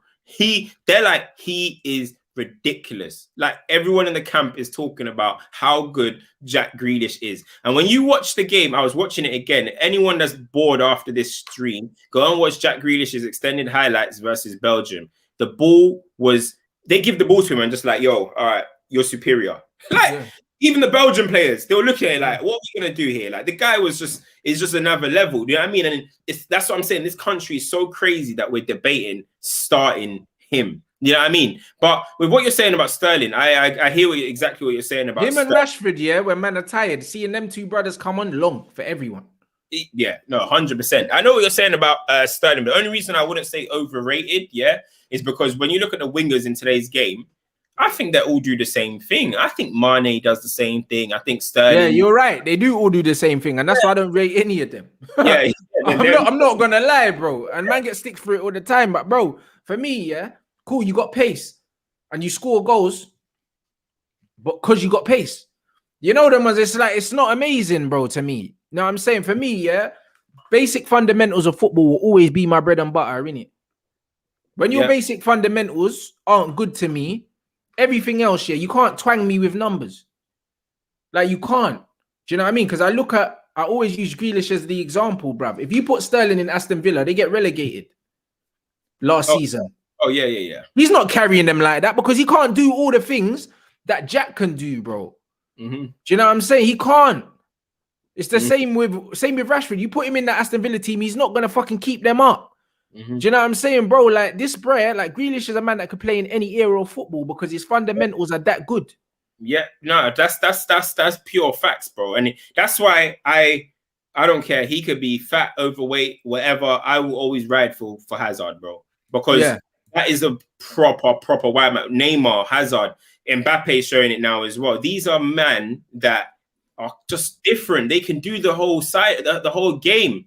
I don't care about all these guys that just, you know, get to the back post and score. And when I said when I was on Rio's channel, I said that thing about the X factor, about Salah and Mane, and everyone's going crazy. Bro, you can see it. Yeah, they ain't got the X factor for me, bro. They're just quick players, bro, that score goals because of the system.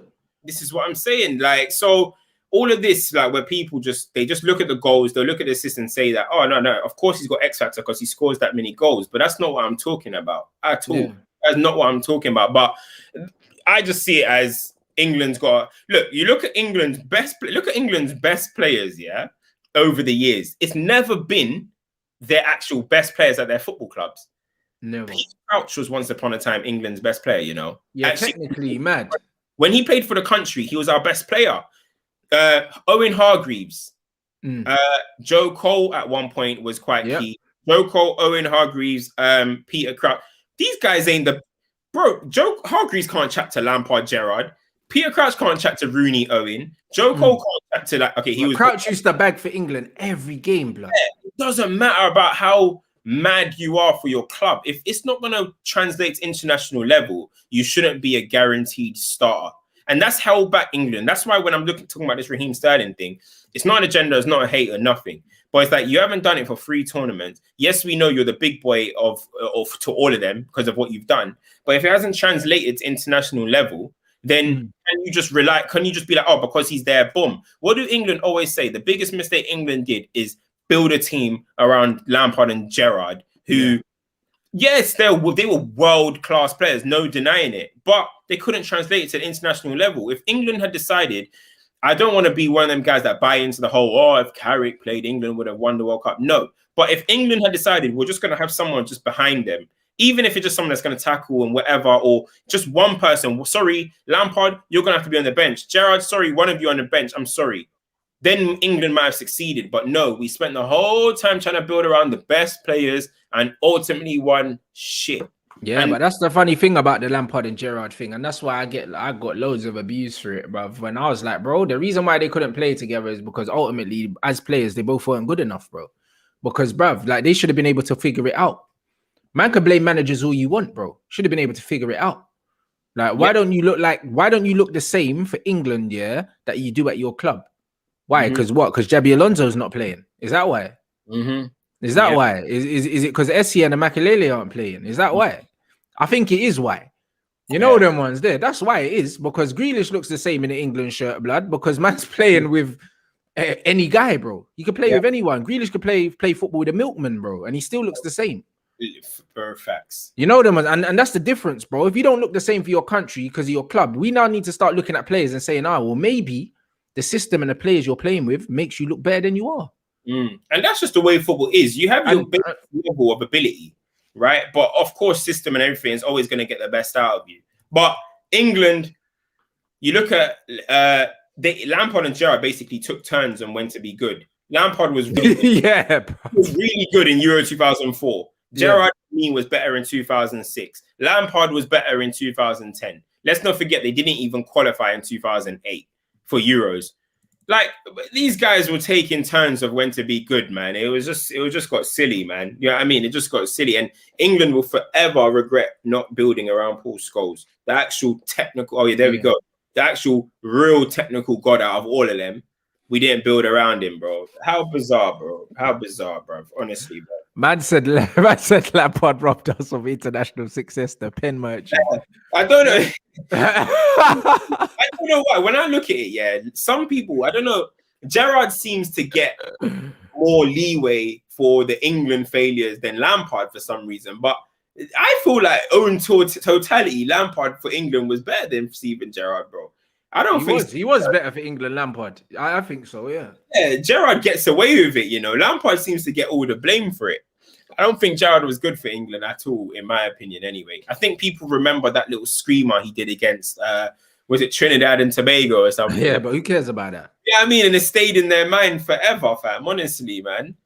Serious. And this is what it is, bro. And that's why, you know what it is with England, yeah, they're always overestimating their players and all these other things. And that's why I told you, man, that's why another reason why I big up Anas for suggesting the reaction videos. Because, bruv, you see when man shows you some of these ballers that I grew up on, yeah, I can't respect these, man, bro. Like, to the level that you, man, respect them. I can't. Like, no one can tell me anything, bro. Like, no one. Yeah. No one. When man tell me about our passing and that, man are rating these passes, bro. Watch when man does my Luka Modric video, blood. That's when man are gonna see about passing, bro. You know them ones. Because even like with De Bruyne and that, like good player and that, but when man is saying best midfielder ever to play in the Prem and that, I'm like, cool, innit? Say nothing, bruv. But my man see how Luka Modric passes and how man carries the ball and how my man scans the pitch and that before he receives it, drops man and all of that, bro. It's different, bro. You know, there's levels to football, bro. Just because a man's better than you, that don't mean you're shit, but there's levels to football. Man need to stop putting certain man on levels that they're not at. Everyone has their own way of how they see a player and see the success. Modric was, as we keep talking about technical security, is of course technically more secure than Steven Gerrard. But Steven Gerrard obviously has different moments. You know, Gerrard was a chase down midfielder. Steven Gerrard is your highlight reel footballer, innit? Yeah. He'll have the best highlight reel probably out of any midfielder, slapping 25 yarders, knee slides, kissing the camera and that. You know what I'm saying? But bruv, man's not better than these guys. That man's gonna be wheeling out. He's not. But I need you to do is the Dan one, bro. I need you to do is Zidane. Bruv, Zidane one's there. I've got them man loaded already. Wait, what do you think? Are you a Xavi fan? Yeah, but he's not better than Modric. Bruv, no way, blood. Not better than Modric. Guy, come on, fam. Not better than Modric, but he's not better than Pirlo either, blood. What?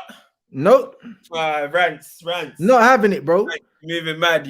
Not better than Pirlo, bruv. You know what I mean? Not better than Iniesta as well. I know they don't play in the same positions, but I don't even have Xavi over Scholes, blood. You mad. No. Listen, Xavi. Nah, I don't even know what I've just heard right now. Xavi's wavy, yeah, but bruv, listen, yeah. Iniesta's the guy, bro. Iniesta was amazing, but Xavi's the greatest controller to ever play football, bro. Bruv, listen, yeah.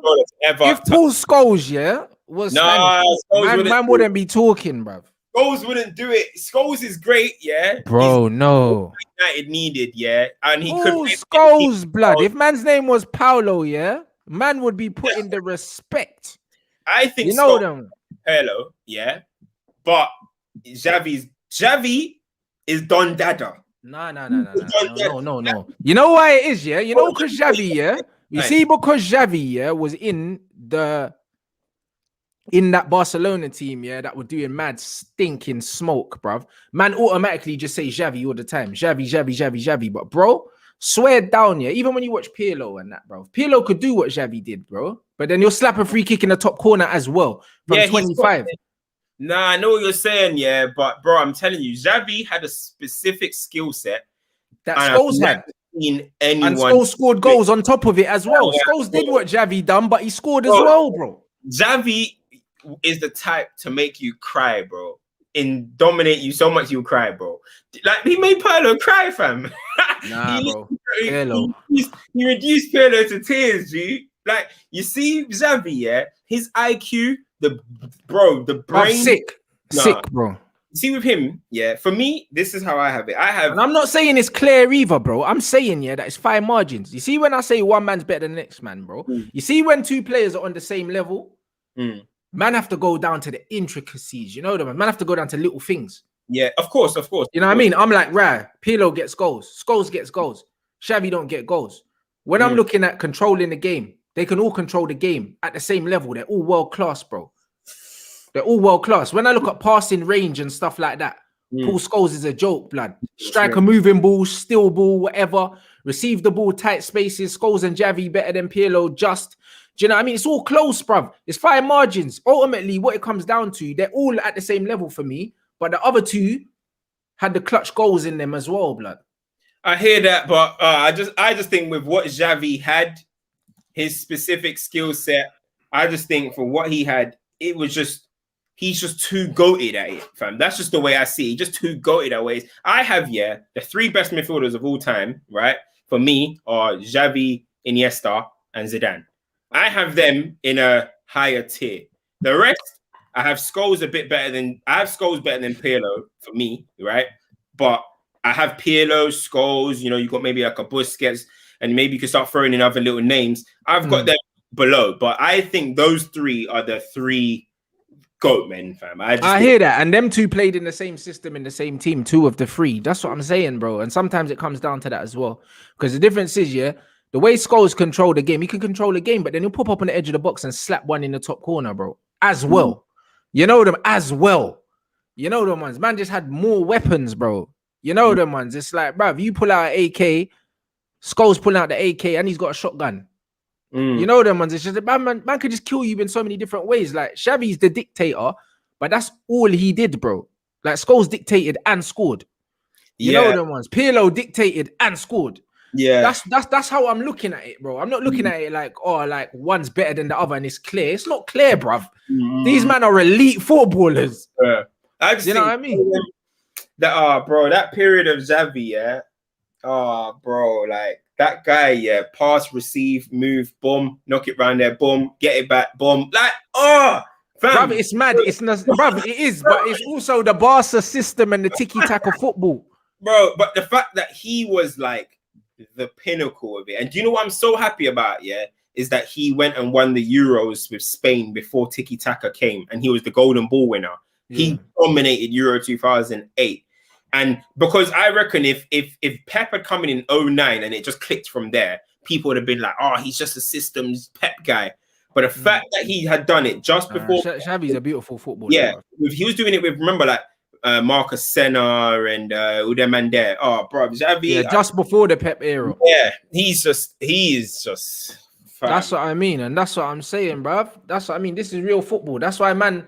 I ain't gonna get gassed off these GA merchants that man are trying to gas you on Twitter that are like the best players of all time and that, bro, and top this and top that, bro. Like, stop all that talk. You know them ones, because man are seeing real ballers, innit? Real ballers. Like back in the day, man never needed to see stats, bro, to know who was really the dons in football, blood. And the guys winning the Ballon d'Ors were not the guys with the best stats. It was Miffy, blood. Never. Like, man never said, man's got a 50 GA, he must win the Ballon d'Or. Never happened. And this is why, like, even though I do think Henry should have won the Ballon d'Or or whatever, he should have won it at least once. Yeah, this is why. The outrage that people go on as if Nedved was some scrub. Like Nedved was a scrub. Nedved's one of the best midfielders to ever play the game as well. Yeah, and the thing is, people forget. The Ballon d'Or was given to you mainly as a European award. What you do in the Europe, you know what I mean? Like, Nedved went to the final. That's probably why. Like, they used to be World Player of the Year and Ballon d'Or. But the Ballon d'Or usually used to go to the player that does the madness in the Champions League, and in the World Player of the Year goes to, like, you can include all the league and everything. Henry should feel more hard done by that. He didn't win a World Player of the Year than a Ballon d'Or, in my opinion. But people keep talking about Ballon d'Or. I'm like, but for Arsenal, you don't understand the Ballon d'Or. What they know the Ballon d'Or is, they know it as the Ronaldo Messi trophy, but before that, it wasn't handed out like that. Yeah. You know what I'm saying? And that's just all it is. Them man don't understand the Ballon d'Or like that. You know what I mean? Right. Like, so, like, do you know what I mean? It's just generation. It's a generational thing, bro. Yeah. You know what I mean? So them man will see. So, do you know what I mean? Like, big up everyone inside. And trust me, the Henry reaction video is going to be mad as well. That guy is goated, blood. Same with the Neymar one, bruv. The Neymar one's coming, bruv. How this bray ain't won a Ballon d'Or is criminal as well, blood. So it is what it is, bro. You see Neymar, Neymar in 2011, bro, he was playing on an alien level, blood. When he's at Barca. In 2011? Or you mean 2000? 2000 no, was it 2000 no. You're talking about 2015? What? Why am I saying 2011? 2015. Hold on a second. You're talking about the season that he was MSN? 2016, sorry. MSN, bro. He was moving fucking... Bro, he's playing like an alien that season, bro. Man scored in every stage of the Champions League when they won it. Yeah. When they won... Yeah, 2015. Yeah, 15. And didn't win the Ballon d'Or, bro. I mean, didn't win it. Because Messi, innit? Messi because of GA, bro. I don't care. No, but we can't use GA for Messi, man. But no, but it was GA, bro. The GA thing started because Ronaldo and Messi, bro, goals and assists.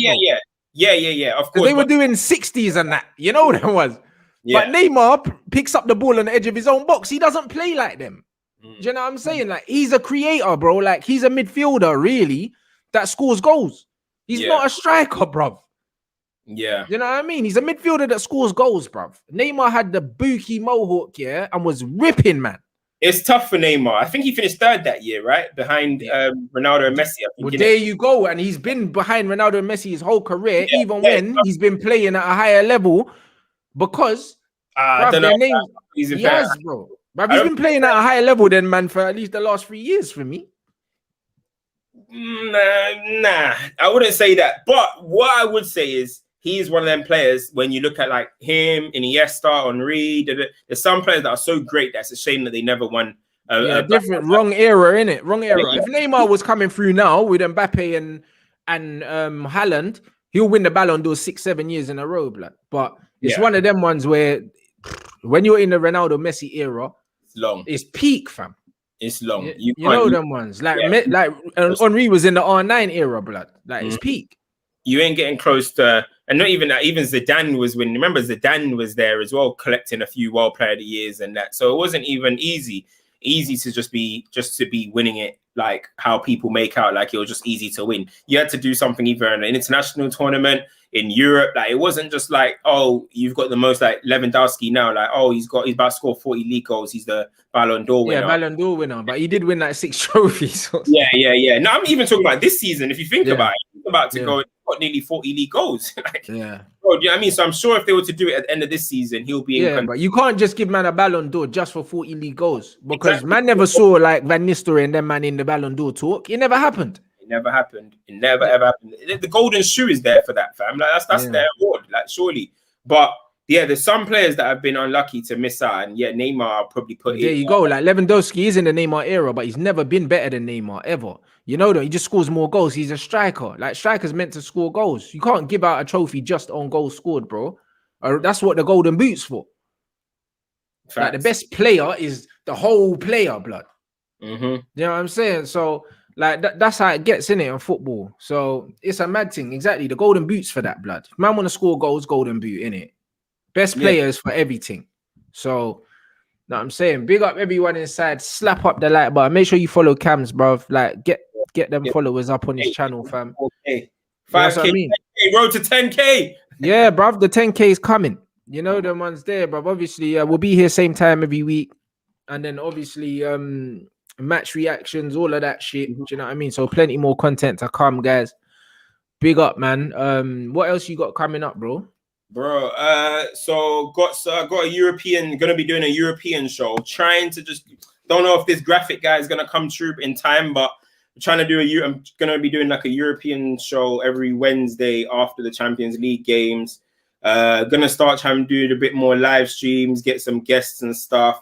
Obviously, I've been inactive in and out, but now I've got the setup, got everything going, so just gonna be more active, man. And yeah, man, so just follow me up. More content's gonna come. Get me to 10K on Twitter as well. Trying to race to 10K on YouTube. So yeah, man, just follow that up, man. You'll see me more, man. 100%. And yeah, the reaction videos are coming. Everything's coming. Obviously, show with Turkish tonight, and then we've got the watch along for Dortmund, bro. I want to watch some Haaland madness, bro. Yeah, man, it's a good game as well. It's 3-2. Think about Juve, you know, because it's a bit more. Wait, what's the Dortmund score? It's 3-2, blood. Oh shit! Yes, mad cuz. What's that? Sancho fit.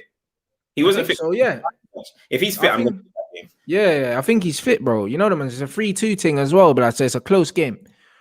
You know them, man. So I'm gonna have a look on that still. So it's gonna be different. Man saying Sancho's not playing, so bruv, it's just Haaland, bruv. Yeah, bruv, it's still. Man, want to see if he bags, blood. Yeah, I want to. The only thing is, I want to see if it's gonna be one of them Ronaldo nights that he just puts to his Champions League collection. You know what I mean? Down again and go and bang a few goals, man. You know what I'm trying to say? What's this Ahmad guy talking about Cams with the Jaden agenda? Where the hell did that come from, fam? I have no idea, blood. I don't know where that's come from, fam. I have not got a Jaden Sancho agenda. What the hell? That is hilarious.